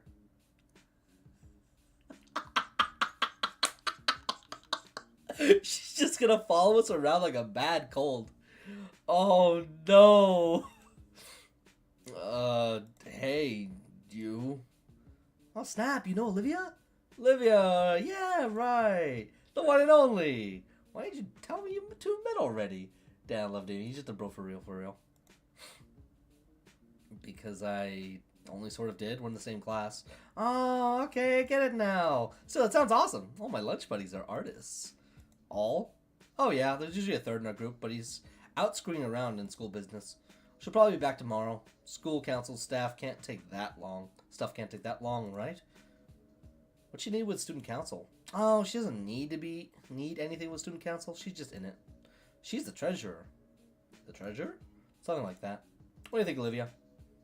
Olivia just grunts in reply. She doesn't even bother to look up from her lunch tray.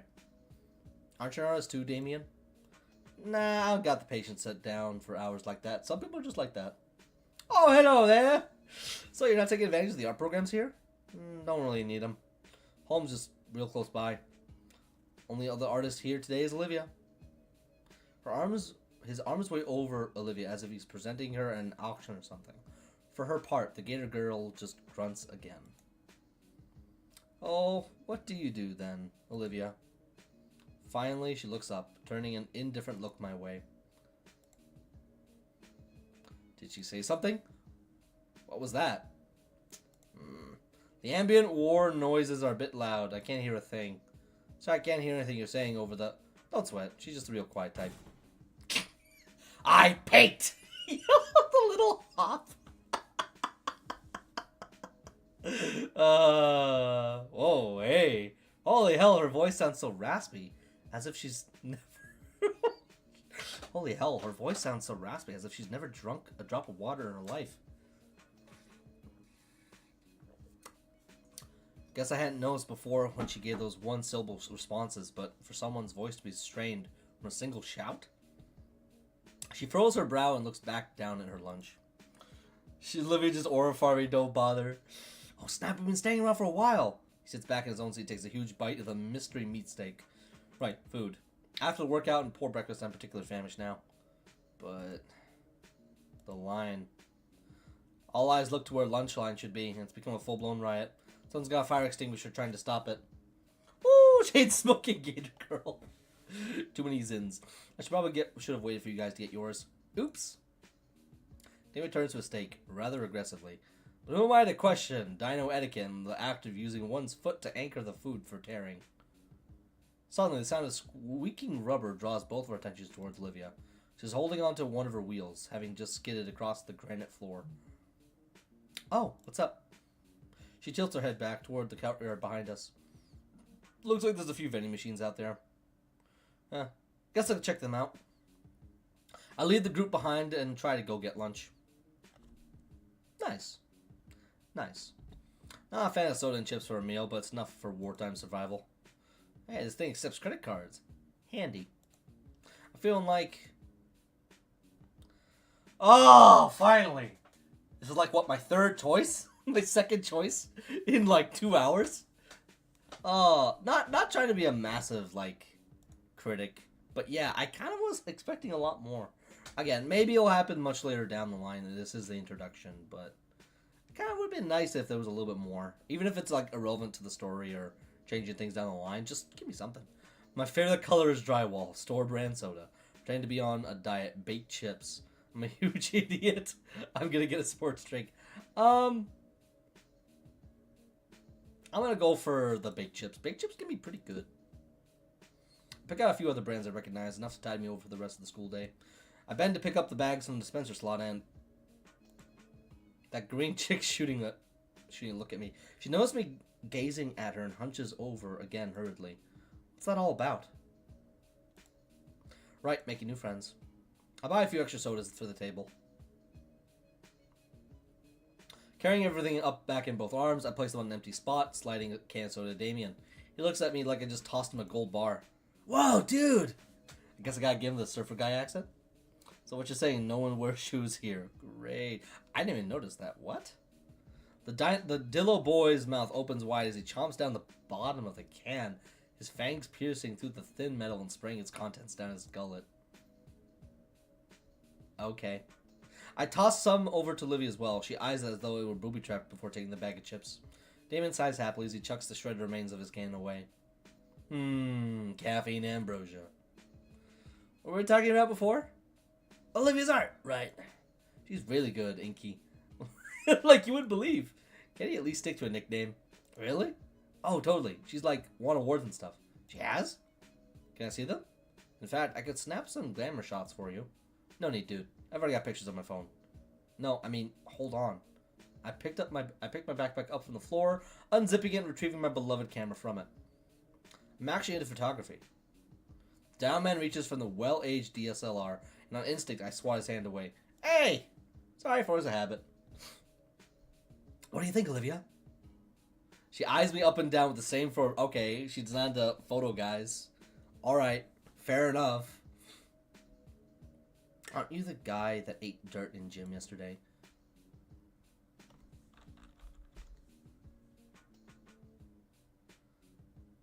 Yep. I shoot him. It wasn't that bad. There's no point in lying about it. I got humiliated. It was pretty bad. Thanks for the cover, bro. It wasn't, and how does everyone seem to know about it? Damon looks... Bro! I may have had splitting the story around. I thought it was funny. But don't worry, though. Everyone has some embarrassing story. One time I got my foot stuck in the bathroom stall. I didn't need to know that. It took him an hour to get out. There we go. Just lay on the secondhand embarrassing information. See, everyone's got something. Come on, Damien, cut some slack. Olivia pops a chip into her jaws, her face looking out to nowhere as if she's thinking of something. Damien leans close to me. One of his frills extends to hide from Olivia. Dude, I haven't seen her talking so much since last year. She said 3 things and one of them was a grunt. Why the secrecy? It's like a secret meeting. Those are cool. Uh-huh. But yeah, this is something else. She's really warming up to you, I can tell. He sits back down properly. Honestly, this whole thing is a little creepy. She's probably not a bad person to talk to, but Damien isn't helping any. As eager as I am to make new friends this year, this is definitely not how I thought it would pan out.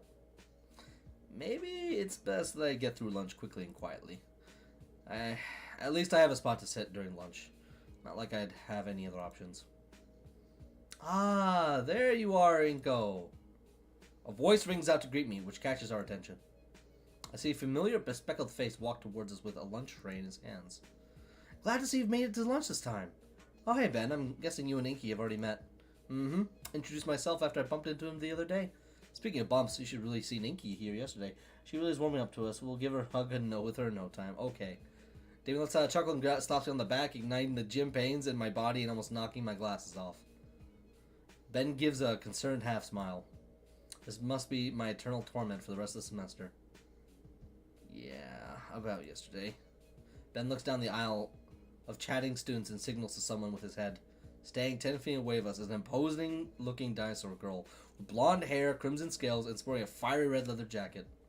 Ben motions to her to come closer with a soft smile on his face and nod. As she smiles back, though her own is noticeably strained. Okay, I'm here. She's slow. Oh, someone's gonna apologize. There we go. We gotta make amends. Yo, he's able to pull some strings. She slowly makes her way over. I know some of the students begin to quiet down as she passes by them.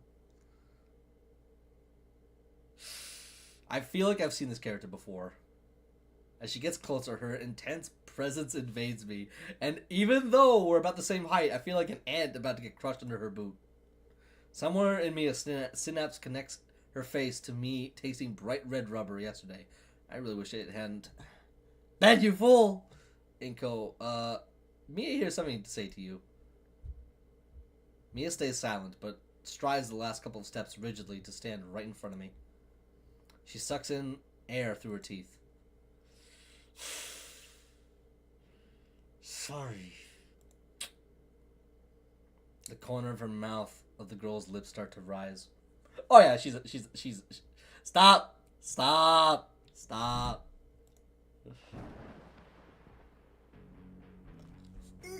I didn't mean to knock your lights out. Behind her, I notice Ben wincing. Okay, you're uncomfortably close. The girl lets out a laugh and lays an arm around my shoulder, her smile growing wide once more.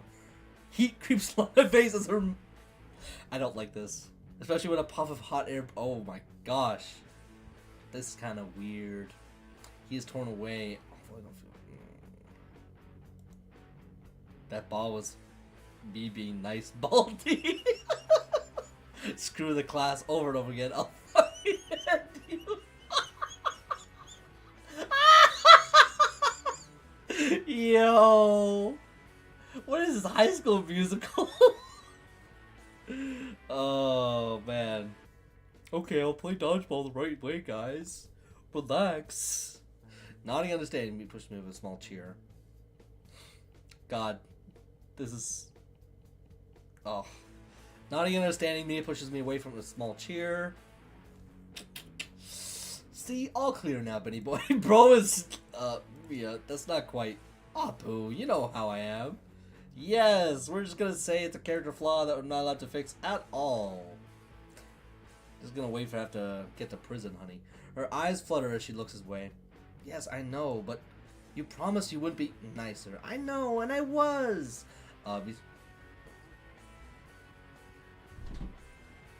Is bro dog whipped straight up?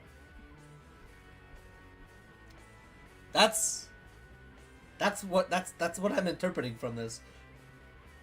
Just like we promised. Bro! She waves us off collectively and backs into the crowd, vanishing before either one of us could fully process her words and actions. Damien nudges my side. Dude.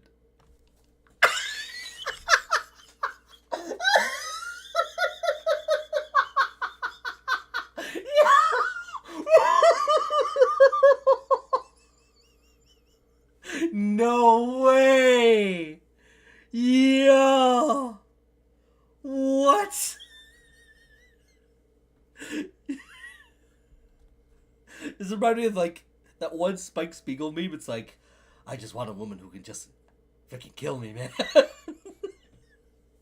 I just want someone to just end my life. It's from Gianni, I believe. I'm gonna play the audio. It's let's hear it. Let's hear it. Oh man. Ooh, Smith Plays Pokemon just released. He's gonna be making a new Legacy ROM hack. Ooh, I want to watch that.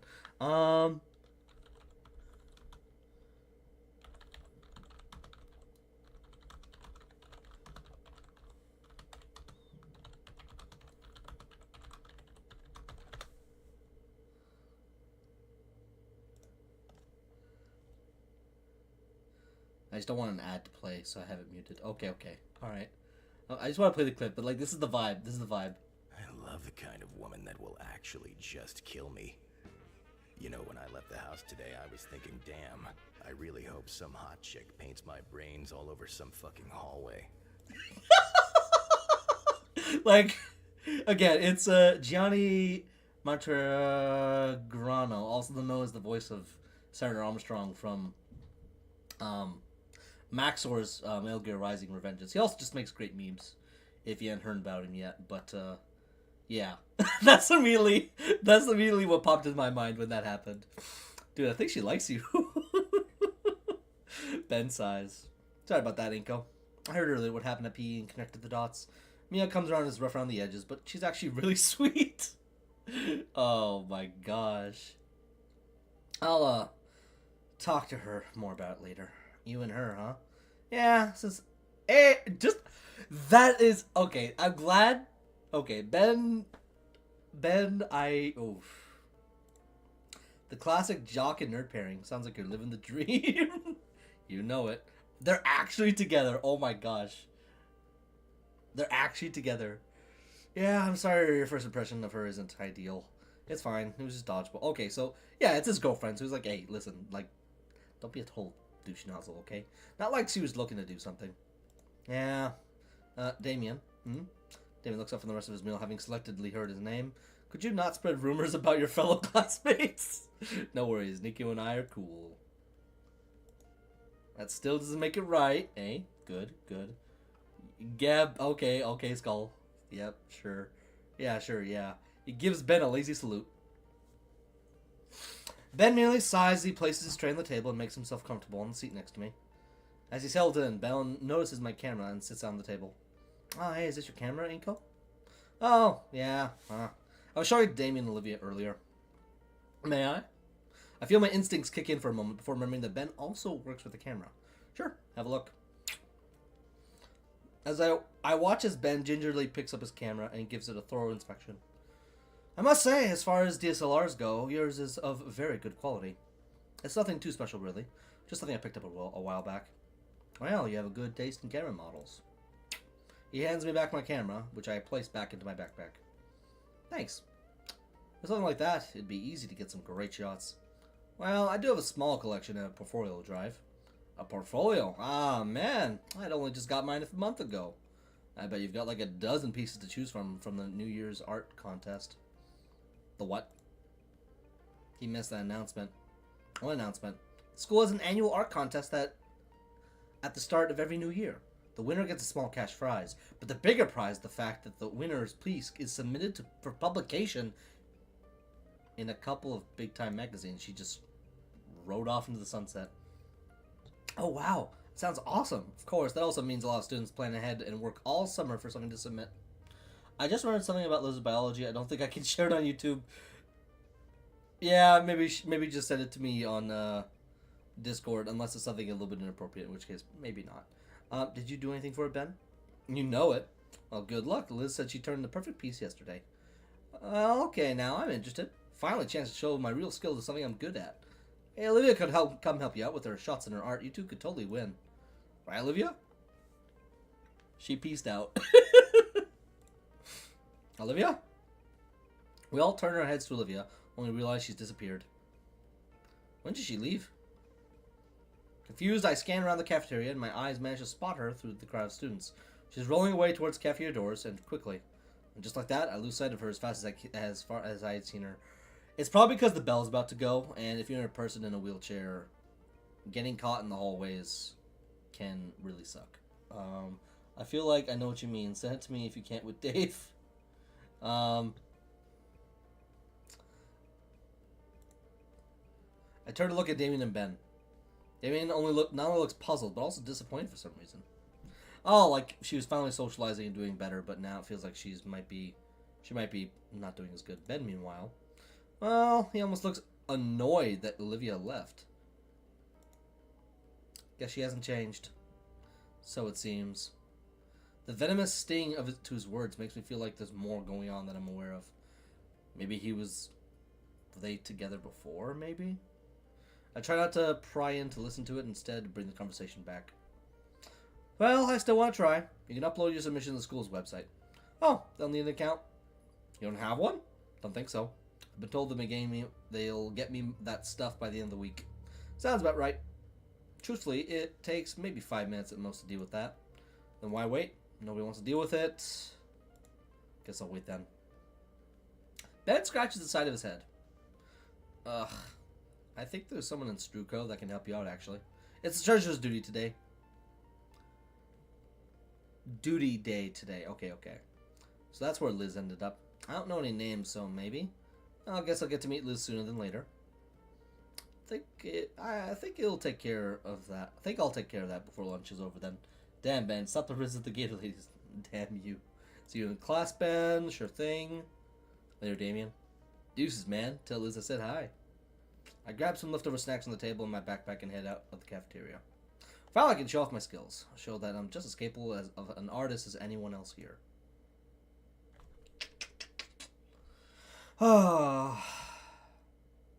Let's try and get through the whole day. The computer lab is in an offshoot room from our library. As for the library itself, aside from the unexpected emphasis on anatomy, drawing guides, and the like, it's pretty standard. Not to brag, but the school I was at for my freshman and junior year had a library with 2 floors. Probably should have read a thing or two about those with all those resources. It does actually sound pretty fancy. Usually it's only university libraries that are that big. I'm getting off topic. The computer lab is the focus.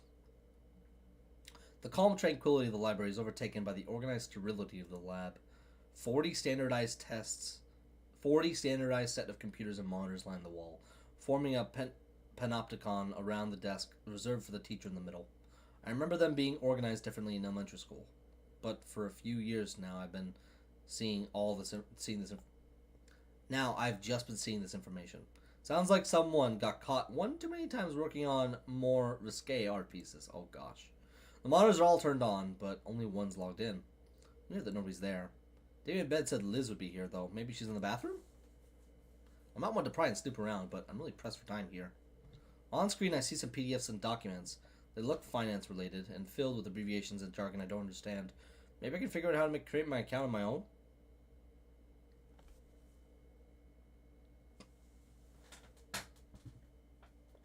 Huh? I mean, I guess it makes sense that there's gonna be gators, there's gonna be snakes, but... Really?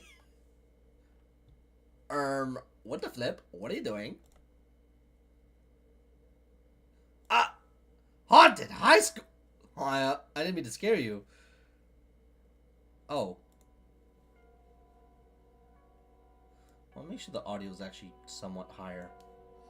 Oh, thank Christ, it's just a dino girl with an extremely long neck and not a specter. No, really, what were you doing to the fiscal report I was working on? I didn't do anything. This is so whack, man. Oh my goodness. Yo, Bethesda needs to have Argonians like this, where it's like a snake variant. It's just Argonian with massively long neck for no reason at all. I've been working on that all day. Why did you touch it? I only mimicked it, I swear. Right, I'm here for a reason. Are you Liz? The Brachios... Oh, okay, not a snake. Brachiosaurus. It's kind of funny how, like, compared to, like, she's quite smaller, but just the fact that her neck is so long makes her stand out. Brachiosaurus furiously reopens all her windows and for a while and types out some information before acknowledging me again. Excuse me? Ben sent me. I don't want to... Damien told me about you. That sounds kind of rude. I wanted to submit something to the art contest going on, but I don't have my school login info yet. Ben told me you'd be able to help. StuCo, Student Council. I just realized that was like the abbreviation for that. Quan Chi stretched out her neck with all his deadly alliance fatality. Oh my gosh. Oh yeah, I heard about that actually. I remember watching those fatalities years ago. I wanted to submit something for that art contest going on, but I don't have my school login info yet. Ben told me you'd be able to help. Ben, huh? Well, Ben and Damien. She mumbles something beneath her breath and turns her head back to me. Yeah, I'm Liz. That's an interesting flex. Ooh, look what I can do. Ooh. Whoa. Inko. But yeah, I'm new here, so I need an account. Not a problem. Okay, she's cheered up now. That's good. She's chilled. Yeah, she just thought that we were trying to mess around with her docs. Liz sits down and cracks her knuckles as she starts typing away at the keyboard. My knuckles are properly cracked. Alright, I'll see if I can get that done for you. In a flourishing display of spreadsheet software experience, Liz navigates and organizes several documents in seconds. I've always had the general idea that there were a lot of shortcuts and commands, but yeesh, she's resourceful. So, you're an artist too? Since you want to enter the contest so bad. Oh yeah, I'm a photographer. Huh, yeah. How are you liking it here so far? Students here usually jump to asking about what their Students here usually jump to asking. Okay, for some reason, just the way that sentence is like formed and structured, it's just weird.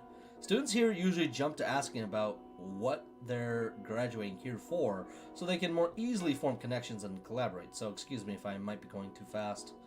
No, not at all. I'm a bit more at ease now that you've just explained it. It's pretty good, although I feel bad about missing most of the first day. It's not a big deal. Guess not. Although, truth be told, I see those paintings framed in the hall by the principal's office. It does put a bit of rain on my parade. Oh yeah, those. Yeah, I get what you mean. I think it's like that by design, honestly. Something about breaking the students' egos. Then you end up wanting to improve like crazy so you can reach your goals. At least that's what happened to me. I am planning on going to university and getting degrees in design and business. And that's just the start. I'm going to become an apprentice for art dealings and getting the right paintings for the right people. A curator. Honestly, being a curator, it can be a surprisingly, you can make it a surprising amount of money, first and foremost, at least from what I'm aware of. My tutor said I'm impressed enough that I should start enrolling for any and all the important universities around the country I'd like. But it is very niche and super competitive, like a lot of highly specific industries. Wow. I mean, I'm pretty well off myself, but it never occurred to me that I should be this ambitious. Thank you. What about you?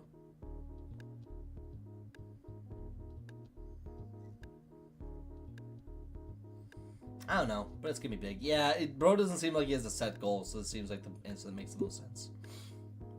Respectable job, I gotta say. Agreed. Well, it's something. At least it's more than a lot of people here. What do you mean? Like half the school may as well just be in daycare. Yeah, It's an art school, so your expectations should be lower. That's not a good way of going about it. Sorry if that sounds rude. We've got these school programs and even industry professionals coming in for lectures, but it's like some people are here just because their friends happen to be here too. No big plans, it seems. Yeah. Wait, you mean like Damien? Yeah, I shouldn't have mentioned it. He's still cool though, don't get me wrong.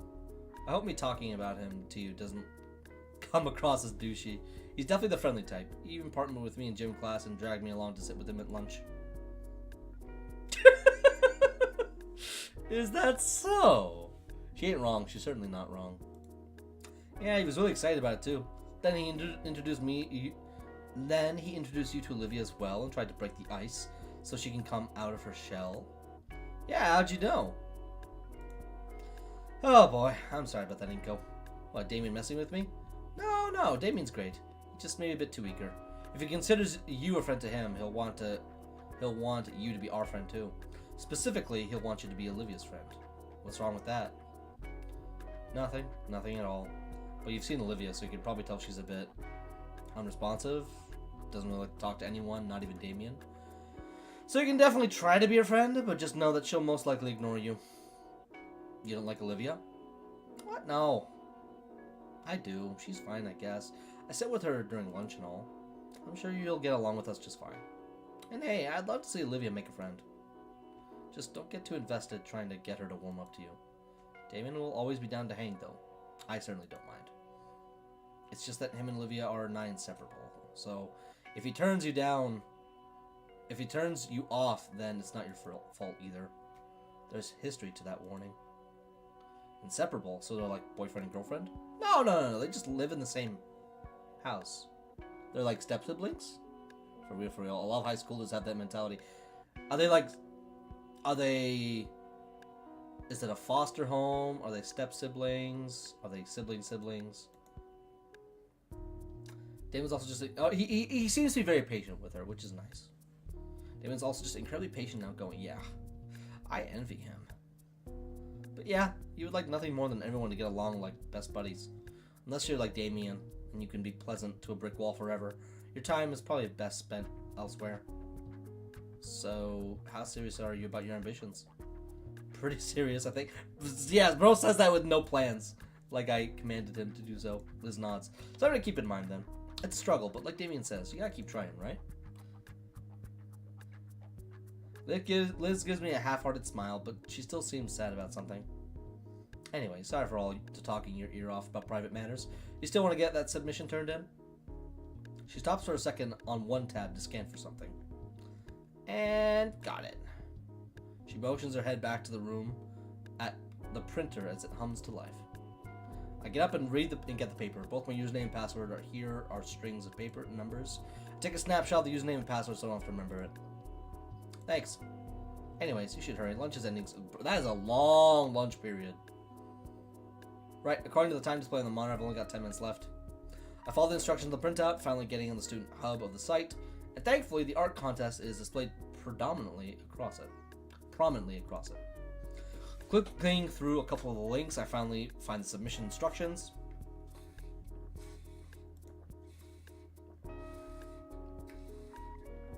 I create a copy of my magnum opus. Quick rename.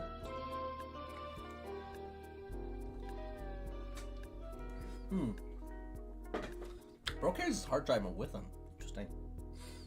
Completely wrapped up in her work. Don't think interrupting her is a good idea. She's about living her own time. I wish I had a choice to let her know that she should head to class.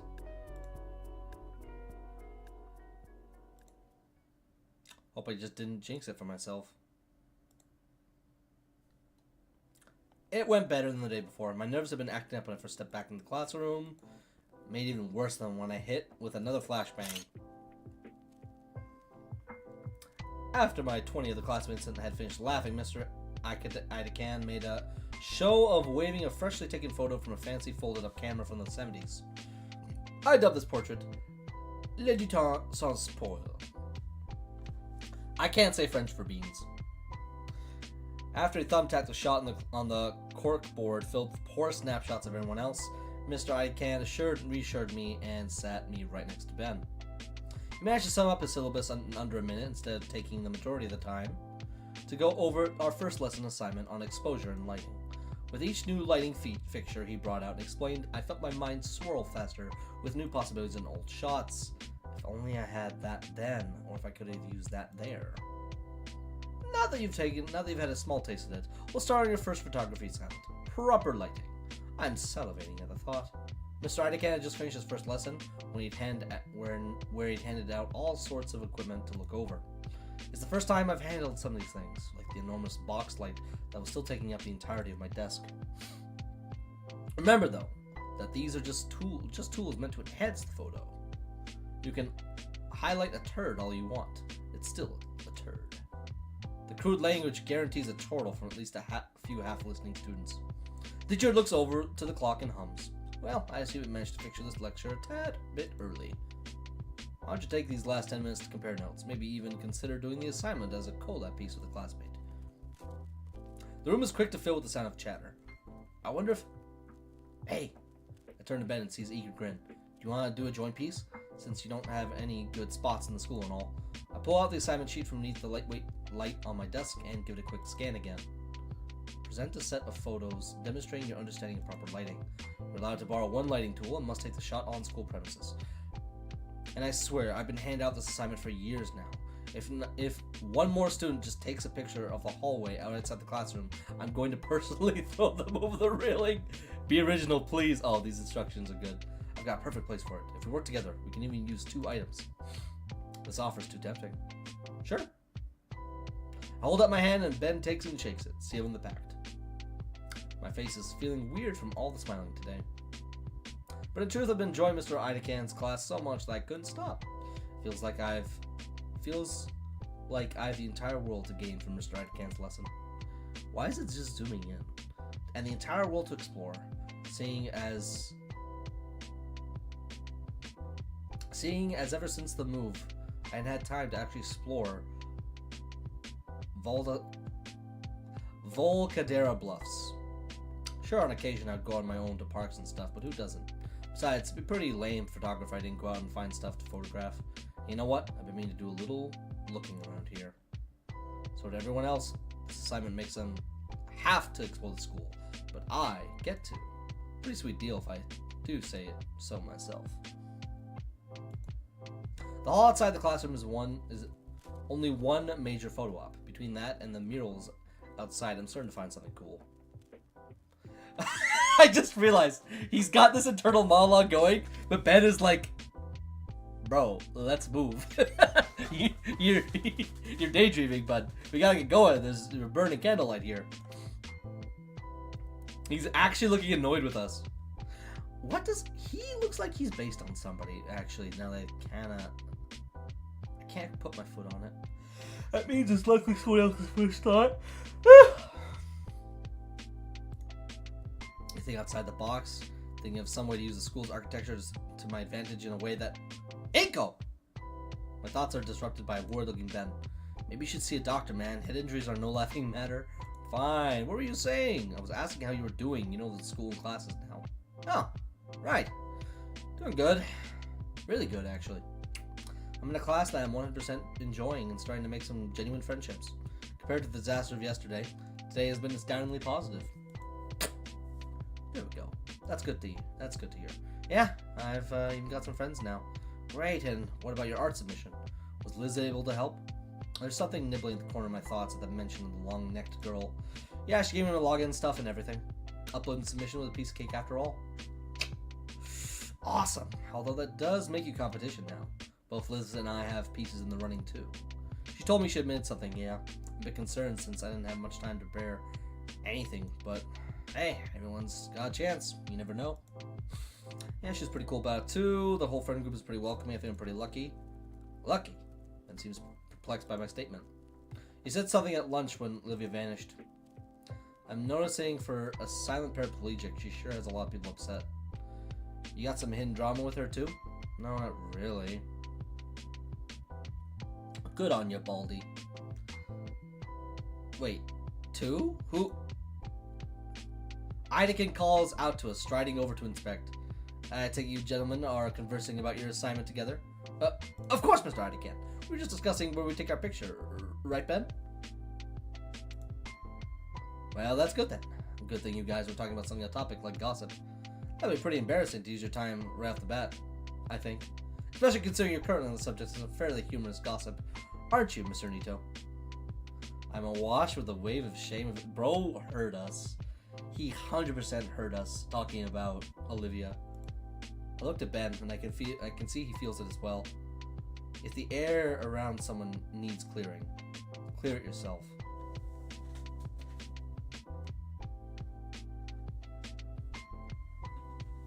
All right.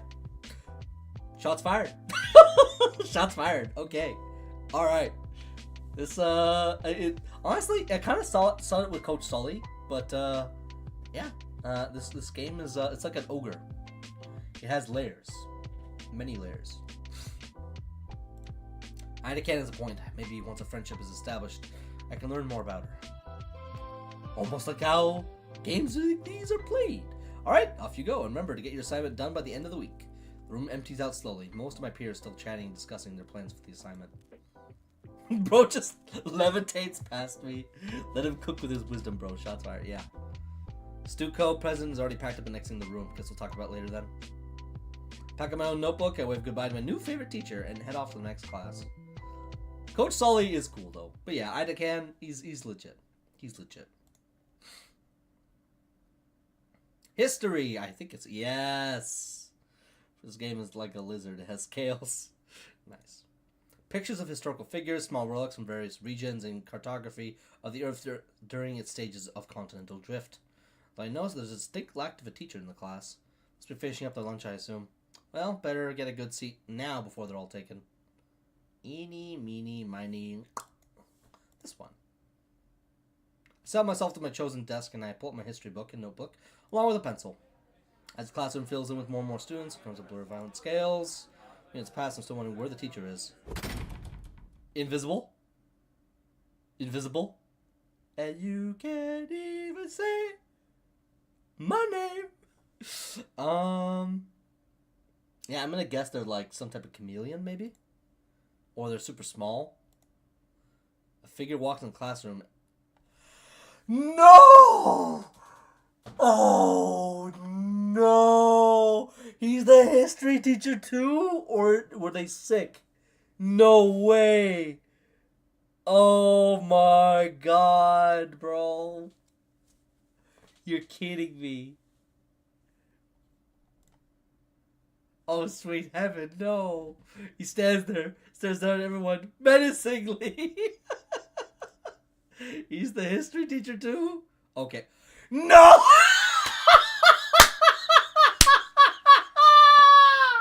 Yo, my little bro was waiting for this.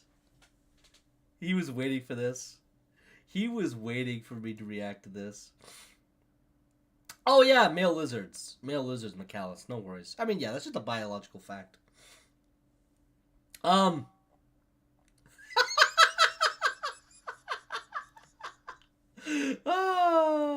man. Oh my gosh, this is too good. Miss Pauling? I bet my little bro was dying when he saw this. Oh my gosh.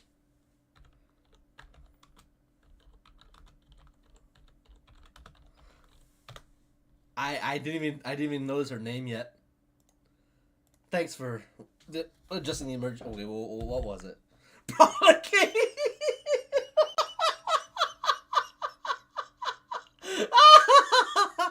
Thanks for walking me to my classroom, Sully. Of course, Miss Prollicking. Oh, thank Raptor Jesus. He isn't our teacher. The Raptor woman adjusts her glasses as she scans around the room before looking down at the paperwork in her hands.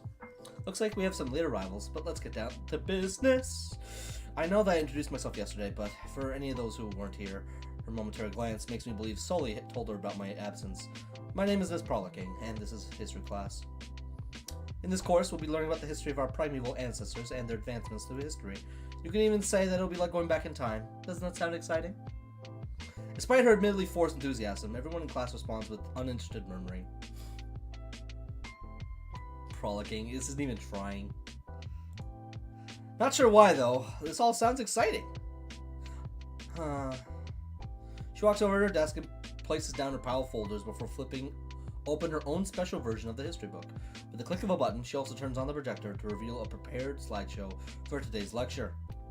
To learn about the extensive history of the Saurians and their culture is something I've yearned for. If you can turn your books to page 36, we'll begin with the first chapter detailing the earliest interaction between Saurians and hominids. Prollicking, bro. I'm gonna say prollicking, just to mess with. So, my little brother, I'm gonna expose him right now. Expose his dirty little secrets. He started playing Hollow Knight because I was telling him to play it. His friends were telling him to play it, and he proceeds to learn specifically how to play the game on a mouse and keyboard. I believe he was playing Elden Ring like that too, but I think he stopped after a while. And he persisted in playing Hollow Knight on a mouse and keyboard. just to spite me. Because I'm like, listen, you gotta use a controller, man. That's what these games were designed for. All the way back to Demon Souls with a PS3 controller. And I'm just gonna call her Miss Frolicking now, just because of that. Just because of that. Miss Frolicking. You can turn to page 36. We'll be beginning the first chapter detailing the earliest. Yep. Ooh, that sounds interesting. Deserved. Frolicking. Her name is Miss Frolicking. I have no idea what you're talking about. Frolicking. K, B, and M goated. I think I jinxed myself. Miss Frolicking's history class is the polar opposite to Ida Ken's photography class. While her introduction to the class engaged me at first, things have slowed down into an unbearably slow crawl. My eyes scan over to introductory text of the first chapter. Despite the tension between the two groups, human settlers to the New World would continue to make overtures of trade to the native velociraptor tribes. Pretty sure I've read this line 3 times now. I tear my eyes away from the page in hopes of blinking the boredom away. I look to see the teacher staring down at various papers on her desk with laser focus. I've stared down too long, though, because I end up locked with the staring contest with Miss Frolicking. She raises an eyebrow at me. Okay then, write down the notes of the pages 3 through 7 about the discovery of the New World. Without even fully comprehending the words that I'm copying before me, I'm copying the page down to the letter in my notebook. Absent-mindedly, I begin to recall everything that's happened so far with my new classmates. Ben carries himself with a lot of refinement, and is easily my first pick as a photography partner. But that Mia girl, she doesn't seem to want to make friends.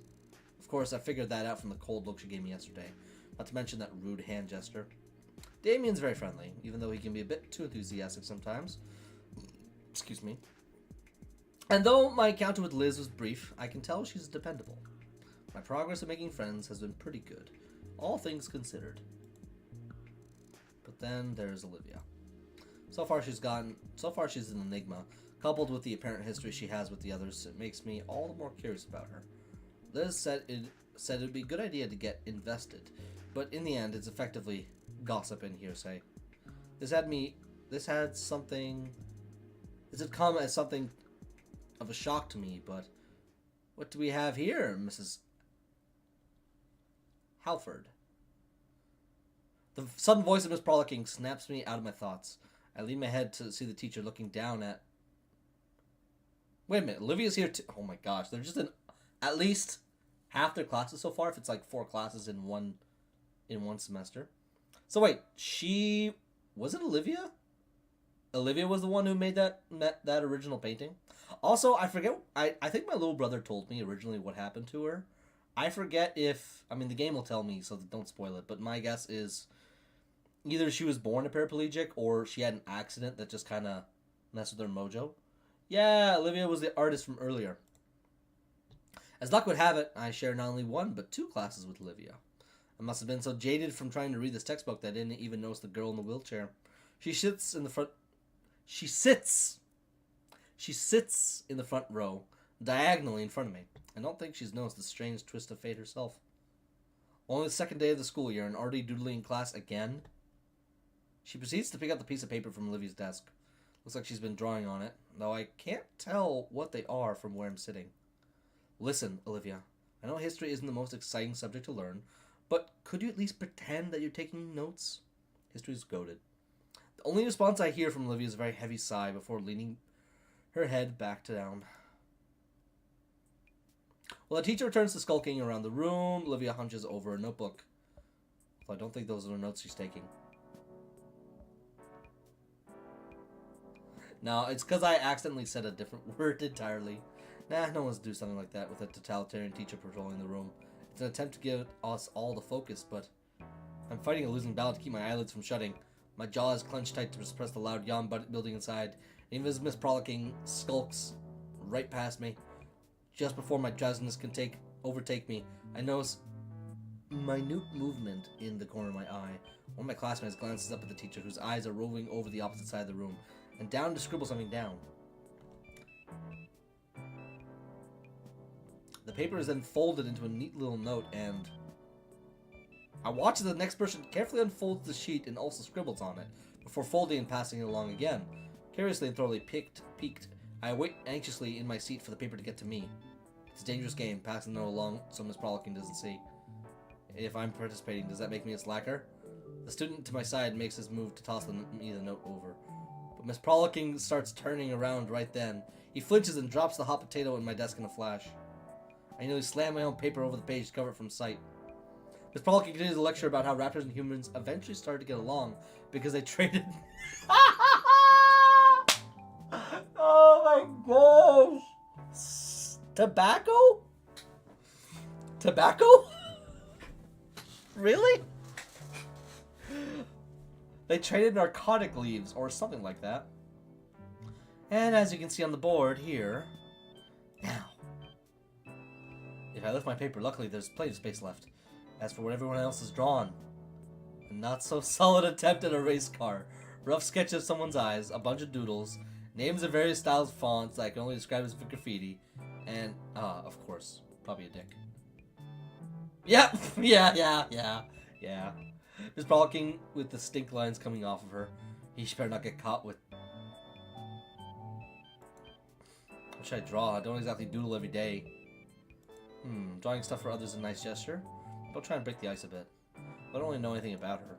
Yeah, it can't hurt though, right? Can't hurt to try though, right? I can think of a few things to sketch out here. Let's see. Oh my gosh. Oh my gosh, this is actually kind of... Okay, alright. Alright. Interesting.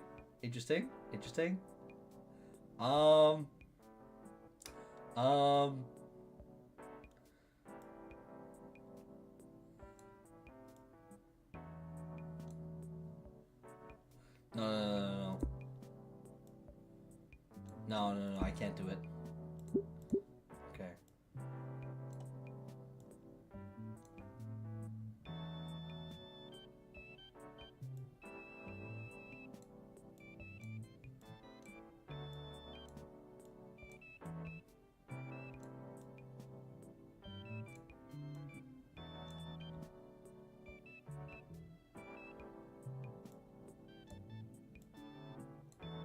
It's the first thing that came to my mind.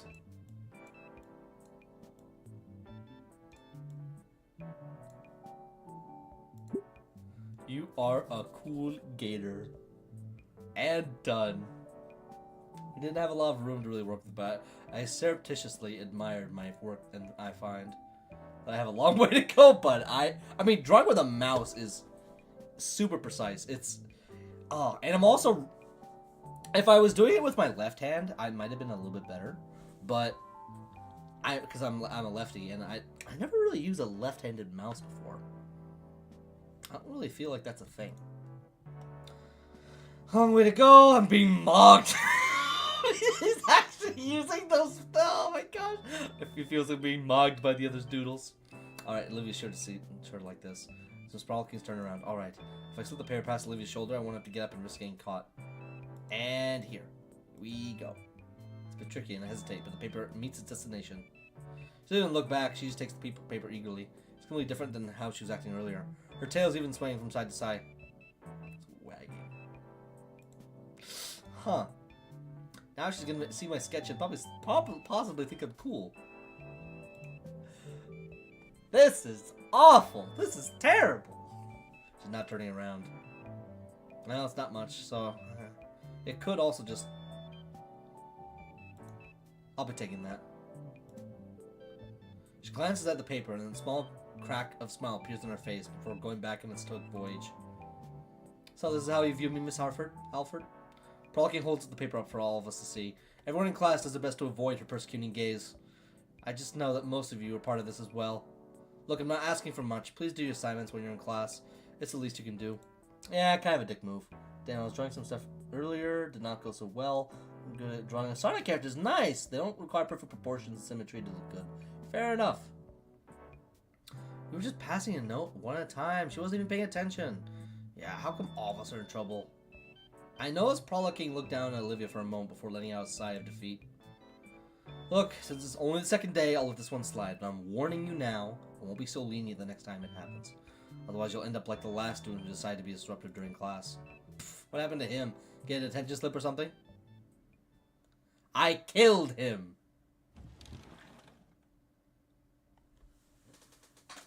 Yo! Did she throw somebody through a window?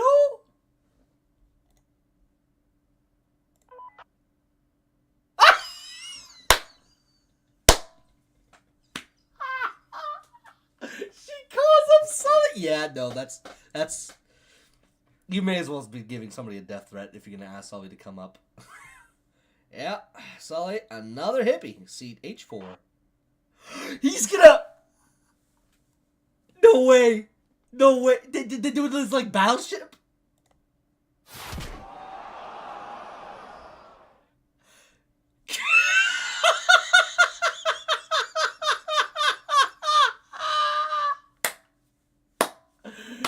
Good job, soldier. Good job. God, they had way too much fun with this. All these little in-jokes and references. This is so cute. Oh my goodness. Her expression's great. Now, if we can, let's continue. We're on the second floor. This is like Parasite the Maxim, if anyone here has ever watched it, when he just throws a rock like 100 feet away. 500 feet away. It's so big. Just I mount to draw characters mainly fine, but most of the time I turn it very wonky unless I have an entire day to spend to get the body right. Most days I would want to draw along, and that's fair. That's fair. It's a hobby that requires a lot of practice. I'm just a stick person. I that's all I do. On the second floor. But yeah, you'll get. Also peak. Yeah, Parasite. Parasite's great. But yeah, you'll get the hang of it eventually, McAllis. Just keep at it. Keep at it. Sit back into my seat and continue writing, mainly just out of unadulterated fear of experiencing the same wrath from the teacher. But man, now I feel guilty for Olivia. I was one to pass her a note after all. Maybe I shouldn't have tried. Well, I can always apologize after class. Paula King places the note and continues with the lecture for another half hour. 10 minutes of class left. I see Prolocking look at the clock above the door. Then I notice Olivia grabbing her attention as if she knew what she's already going to say to her, and the teacher nods her head. Can't wait to see the drawing mechanics. They're good. Any are as good as me. Mistake person 2. Keep at it. Go. Exactly. Olivia grabs her backpack and shoves all her things into it. Yep. And sound shoot. Yeah. I mean, it's just the right thing to do. Just let people leave early. It's a good thing regarding it's a good habit regarding like accessibility and stuff. Teacher must have noticed me watching her leave. Accommodations. Yeah, exactly. Well, there goes my chance of saying sorry to her. Feeling defeated, I decided to focus on writing my notes down for the rest of the time left. Though I do wonder. She must have noticed my doodle. Did she just ignore it then? Class comes and goes, and I head back home on the metro. People key. I just gotta see if it's my family.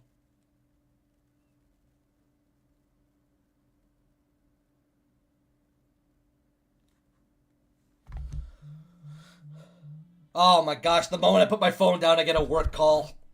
I'm sorry, everybody.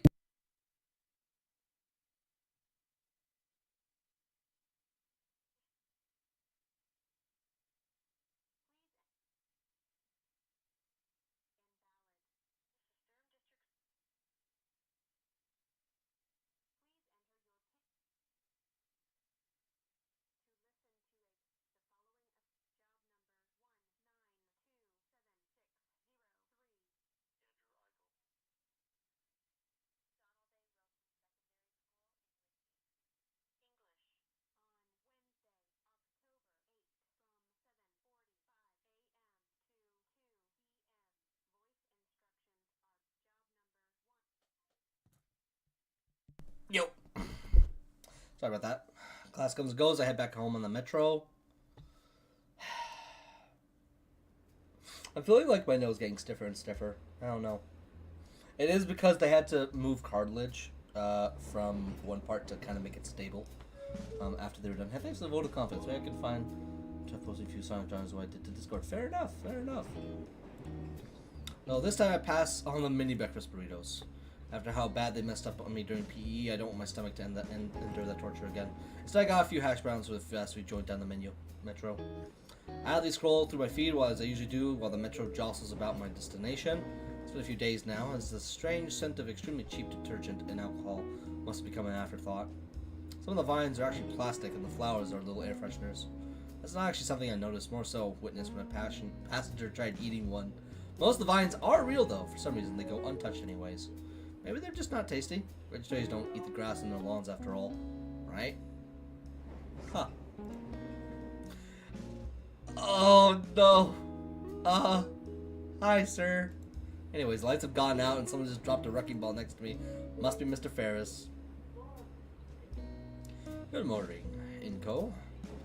Good morning. Has work been going fine? It has, slowly, but I'm very thorough. I hate the idea of a place of learning not being an ideal place to learn. I think I will go, yeah. I think I'll probably go up until, I'll go up to 3 o'clock. Slowly but very thorough. I hate the idea of a place of learning not being the ideal place to learn. I appreciate our talks. Your perspective has really helped me understand the student body more. You're welcome. Hey, have you given any more thought into the fashion thing? I have, although I can't say I really get it. There's plenty to see everywhere if you just look around. Really like what? Well, look at the girl on the other end of the car there.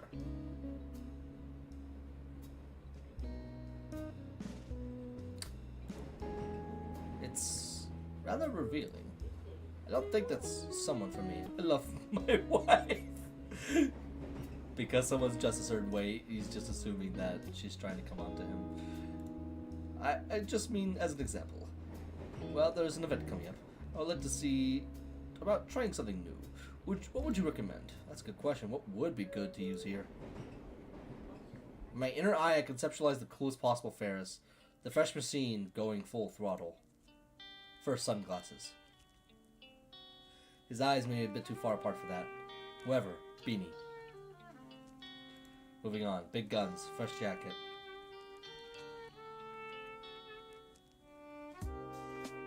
Honestly, that's not terrible. That's not terrible. I've seen worse. The beanie could probably be lost. Mr. Nito? Sorry, I'm just thinking. Why don't you start with... Honestly, the jacket. The jacket's legit. Really now. Those all sound rather expensive. Yeah, they are. But you know what? Try a gold chain necklace. A what? Yeah, just make sure it's appropriate size and doesn't look too silly. I'm sure you'd go a long way. And they've got pretty cheap ones to get. Well, alright, I'll take your word for it. We should talk about fashion a lot, though. Is that really everything's about these days? Oh, of course not. What do you want to know about? YOLO! I've heard the term thrown out about recently. That was like 5 years ago. Oh. Oh my, bro is a little bit behind the times. We talk more about the contemporary urban slang of the urban youths. The music is poppin'. It was poppin'. Ah, art. Mr. Ikadan has just started talking about our first project for the class. Hey, someone's perky now.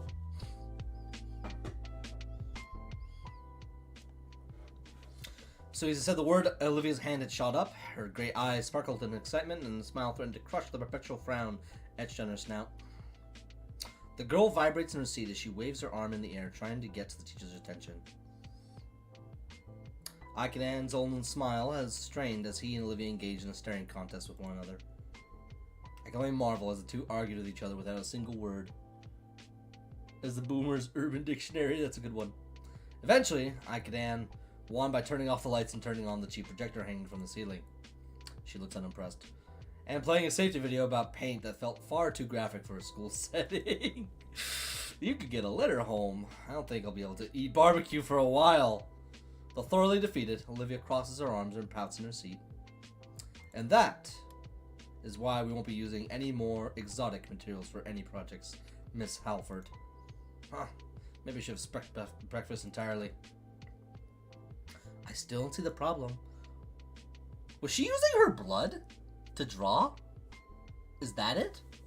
Once you've all had the proper safety handling course in the second semester, you'll be allowed to use oil-based paintings. Until that time, however, all the assignments require safer supplies. Now, since we pivoted to this, we might as well finish the full video.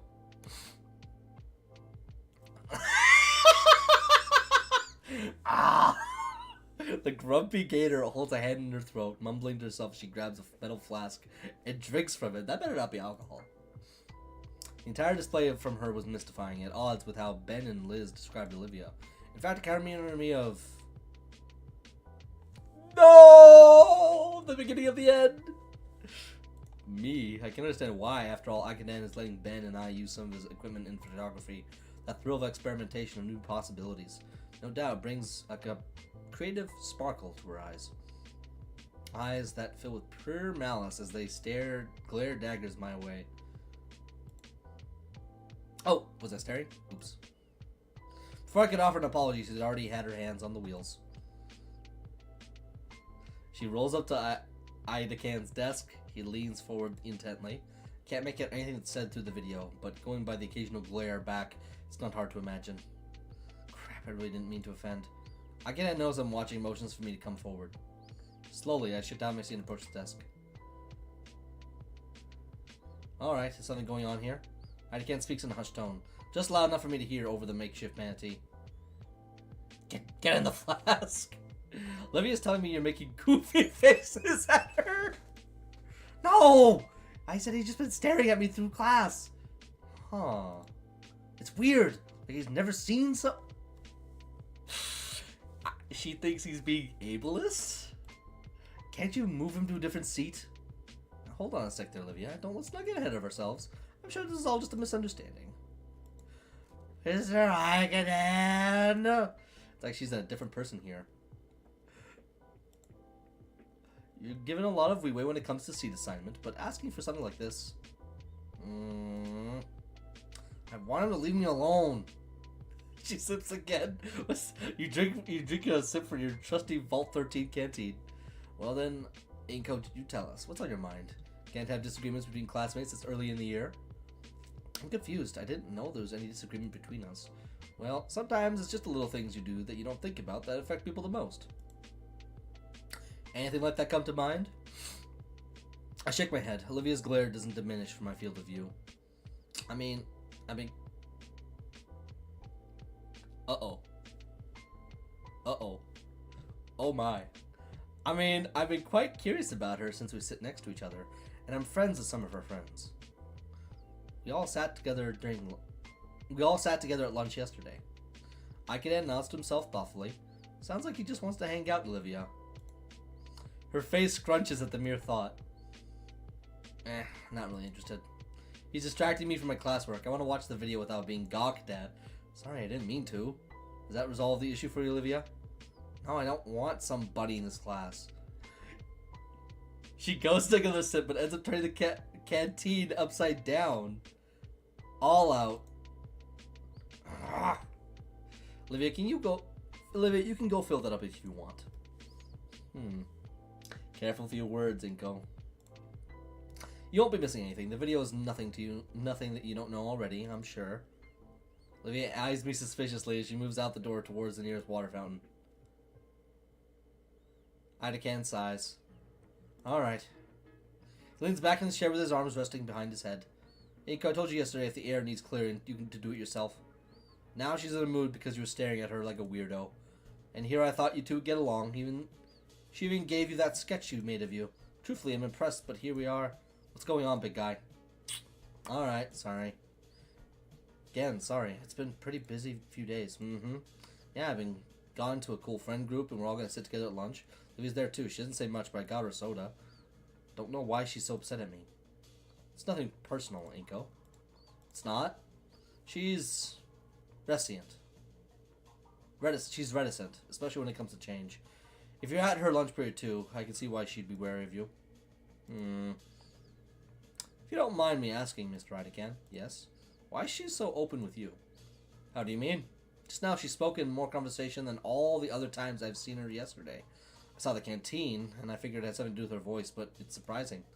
Her water bottle, her water bottle is the other way around. It's unfortunate, but she really just barely talks at all.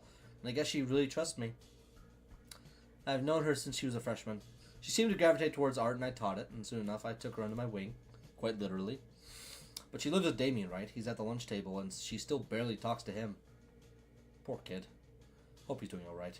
He seems to be doing alright. Yeah, but she's so distant to everyone else. How so much so I keep hearing weird things about her. Idaken leans forward in his chair, suddenly attentive. Is this about you gossiping with Ben yesterday? A bit. He showed up to the table and said something about her being the same after she left. Probably some drama there, but I don't want to pry. He nods. But also Liz told me some weird things too. He stops nodding.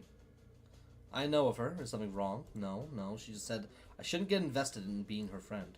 Everyone's been being really weird about it, so I was curious for myself. Guess that's why I was looking at her. Sorry. Idaken rubs his temples. Oh, man. Ay. It's worse than I thought. What is it? I'll put it this way. You've met 3 people that know Olivia other than me. Of the 3, only 1 thinks highly of her, and the other 2 start unloading drama on anyone willing to listen. In this case, you. Oh, man. This really just is putting everything into words. No wonder you're confused. I hadn't thought of it like that.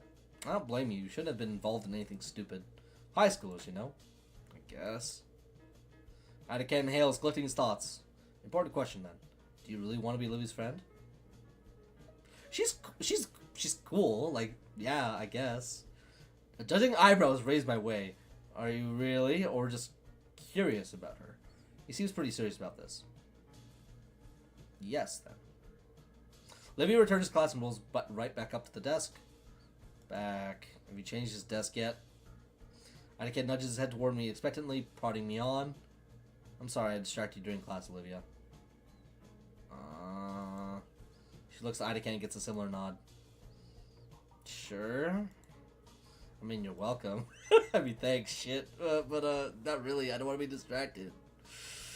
Come on now, Olivia. The least you could do is give him another chance. You never know. I don't really want to know. I mean, he's like friends with Damien, but I don't really want to, you know. I'd be your friend if I was given a chance. Then again, I'd take any friend I can get. That's good.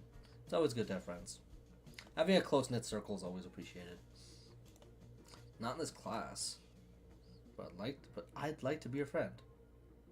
She stops and raises an eyebrow. Lots of those going around recently. Like she was expecting this response. She looks to Idaken for help. Actually, Olivia, I think he'd make a good friend for you. What? Her words were like a battering ram. I'm simply saying to give Inko a chance. I could almost see the imaginary bulwark she hid behind slowly crumbling from what Idaken was saying. You're both quite similar at heart, though you may have different methods. Perhaps you'll find some compromise behind cynicism and naivete if you work together. Finally, the last fragments of her imaginary fortress collapse. Olivia can only look at the art teacher with timid confusion painted across her features. I don't... Are you for real, Mr. Idaken? I am. He's actually in another class of mine. I've seen him. He's passionate about his camera, like you are with the brush. I do expect great things from him. Okay. Sorry, I really thought, Oh. Oops. She accidentally bit her tongue. Her mouth is clamped shut. It's just my opinion. You can make your own choice, Olivia. She nods furiously. Oops, the movie's about to end. You two should get back to your seats. We good here? Yeah, Idaken's legit. Honestly, most of the teachers are, like, actually pretty cool. They're pretty cool. Olivia side-eyes me again and nods once more. Alright. He motions for us to skedaddle. Skedaddle, skedoodle. Olivia backs away to her spot. Thanks, Idaken. For what? I just gave an opinion. I'm serious. It's up to you two if you want to be friends. Don't screw it up. He waves me off again and gets up to flip the lights. I get back to my seat and stare absentmindedly at the projected screen as I digest Idaken's words. He said he only gave his opinion, but it seems like he also gave me an opportunity to take the right steps in connecting with Olivia. Also, that is kind of really, like, emotionally intelligent to go like, hey, here's this one person that you are still trying to learn and get to know. And then, here's all this other emotional baggage from all these other people that know her that now are gonna change the way that you view this person, as opposed to like, oh yeah, no, just get to know her normally. This is like how relationships work. For real, Prolic King is funny, Sully is actually chill, Idacan is the go. Yeah, that's what it seems like. I almost misread that as autistic prowess. Artistic prowess. But more about her being passionate about brush, it's got me even more curious about artistic prowess. Speaking of whom, I notice that she occasionally gives me a side eye. I don't think she can see my eyes due to the dim lighting combined with my shades. She stares at me with a sense of strange curiosity, almost as if she's trying to get a read of me from my face alone. But from what I can tell by her facial cues, she seems confused, almost shaken up. It's like she wants to say something, but keeps on backing away at the last second. Guess her mind is just also jostling around for Mighty Can's words. Our teacher flicks on the light switch, and I feel my retina burn from the bright lamp lights, even with my sunglasses. Alright, normally in the first week, you'd be doing something simple, like a color swatch wheel. Autistic pros. However, I think you all managed something a bit more advanced. The Gator girl's head whipped up around the word advanced. Whatever Olivia was thinking before regarding me seems to be forgotten, as she focused almost entirely on the teacher. Mr. Idacan holds a piece of paper for us to see. First things first, I'd like for you all to fill these topic sheets, so that I know you understand how to safely handle oil-based paint. Oh my goodness, he's still gonna let her use them. He's actually gonna let her use them. That's what I'm seeing.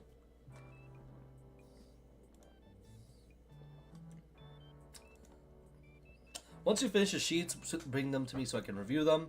I'll be giving you the permission sheet after I know you won't set yourselves on fire, poison yourselves. The owl sword guy in front of me hands me back the stack. Take a page from beforehand. The Diplo girl behind me. Yeah, Diplo. My eyes scan over the sheet. What grade of mass do snouts longer than 3 inches require? And a realization hits me. I didn't see the first half of the video. My eyes scan over the page, and I groan when I see the questions I have no answers for. All of them pertain to dinosaur anatomy. Our teacher looks directly at me, then to the side. I try to decipher his meaning and follow his eyes. Oh. I turn in my seat and lean closer to Olivia. Hey, what? What now? What? What is it? I'm not gonna let you draw me. What the hell? Oh, jumpy. Look at the paper. I can see she's already answered the questions I couldn't. I showed my own page, taping the upper section that was still blank. Olivia groans and looks to Idacan pleadingly. Oh, she has trouble with the thumbs up. Fine. Here. She holds out a sheet for me. Wait, isn't this cheating? You wouldn't. When did he get to his desk? Why does he have a sleeping mask? Oh my goodness. He's just like, we're gonna cheat. Either that or he doesn't care. I copy the words from Olivia's sheet, trying to do my best to rephrase them. So my classmates are waking up to Idacan's desk. He's barely reading the pages, not even taking the sleeping mask off. Thanks, Olivia. Whatever. She finishes a page in a few seconds and wheels herself to the desk too. Last answer I'm fairly confident on. Like a flashpoint means. I'm gonna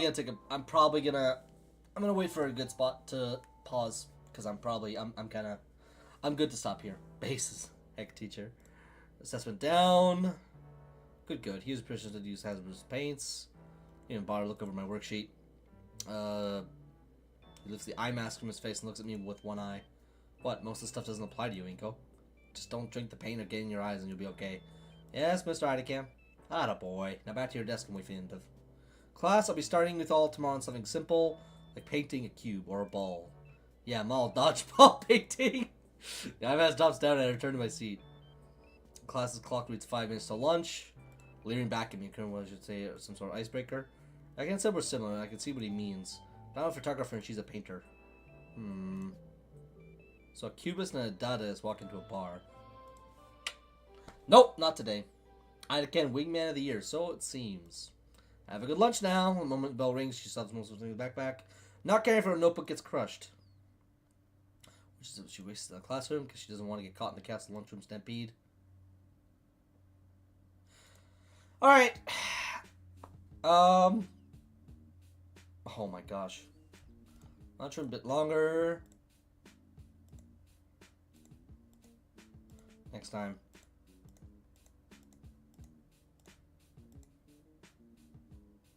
Okay.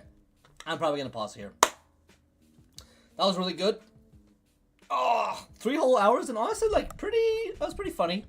Honestly, that's the first thing. Like, the dialogue is actually quite good and insightful, where it counts. And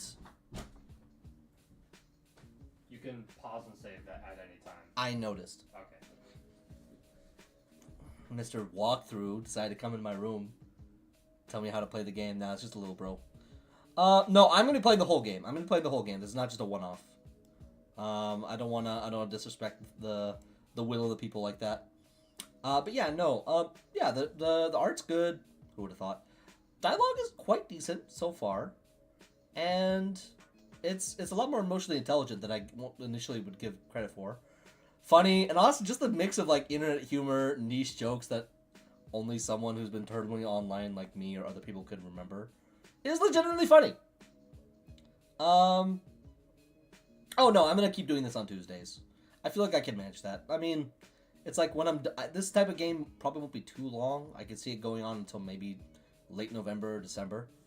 But I mean, it's also a lot less intense than Fire Emblem or Pokemon or Mr. Dungeon. Like, I'm also just clicking and just drawing. So it's not that big. I can easily do this on Tuesdays. But yeah.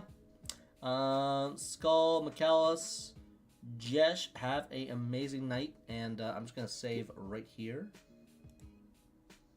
And yeah, hope everybody has a great evening. Please take care. Play the Gator game for yourself. Don't let me spoil it for you. And yeah, honestly, everything it's good. It's good.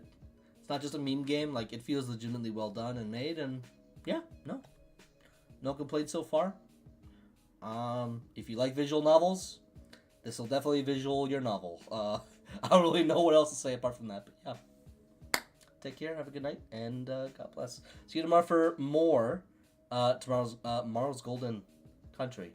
Yeah, that'll be a good time. We're actually gonna finish the chapter next time, so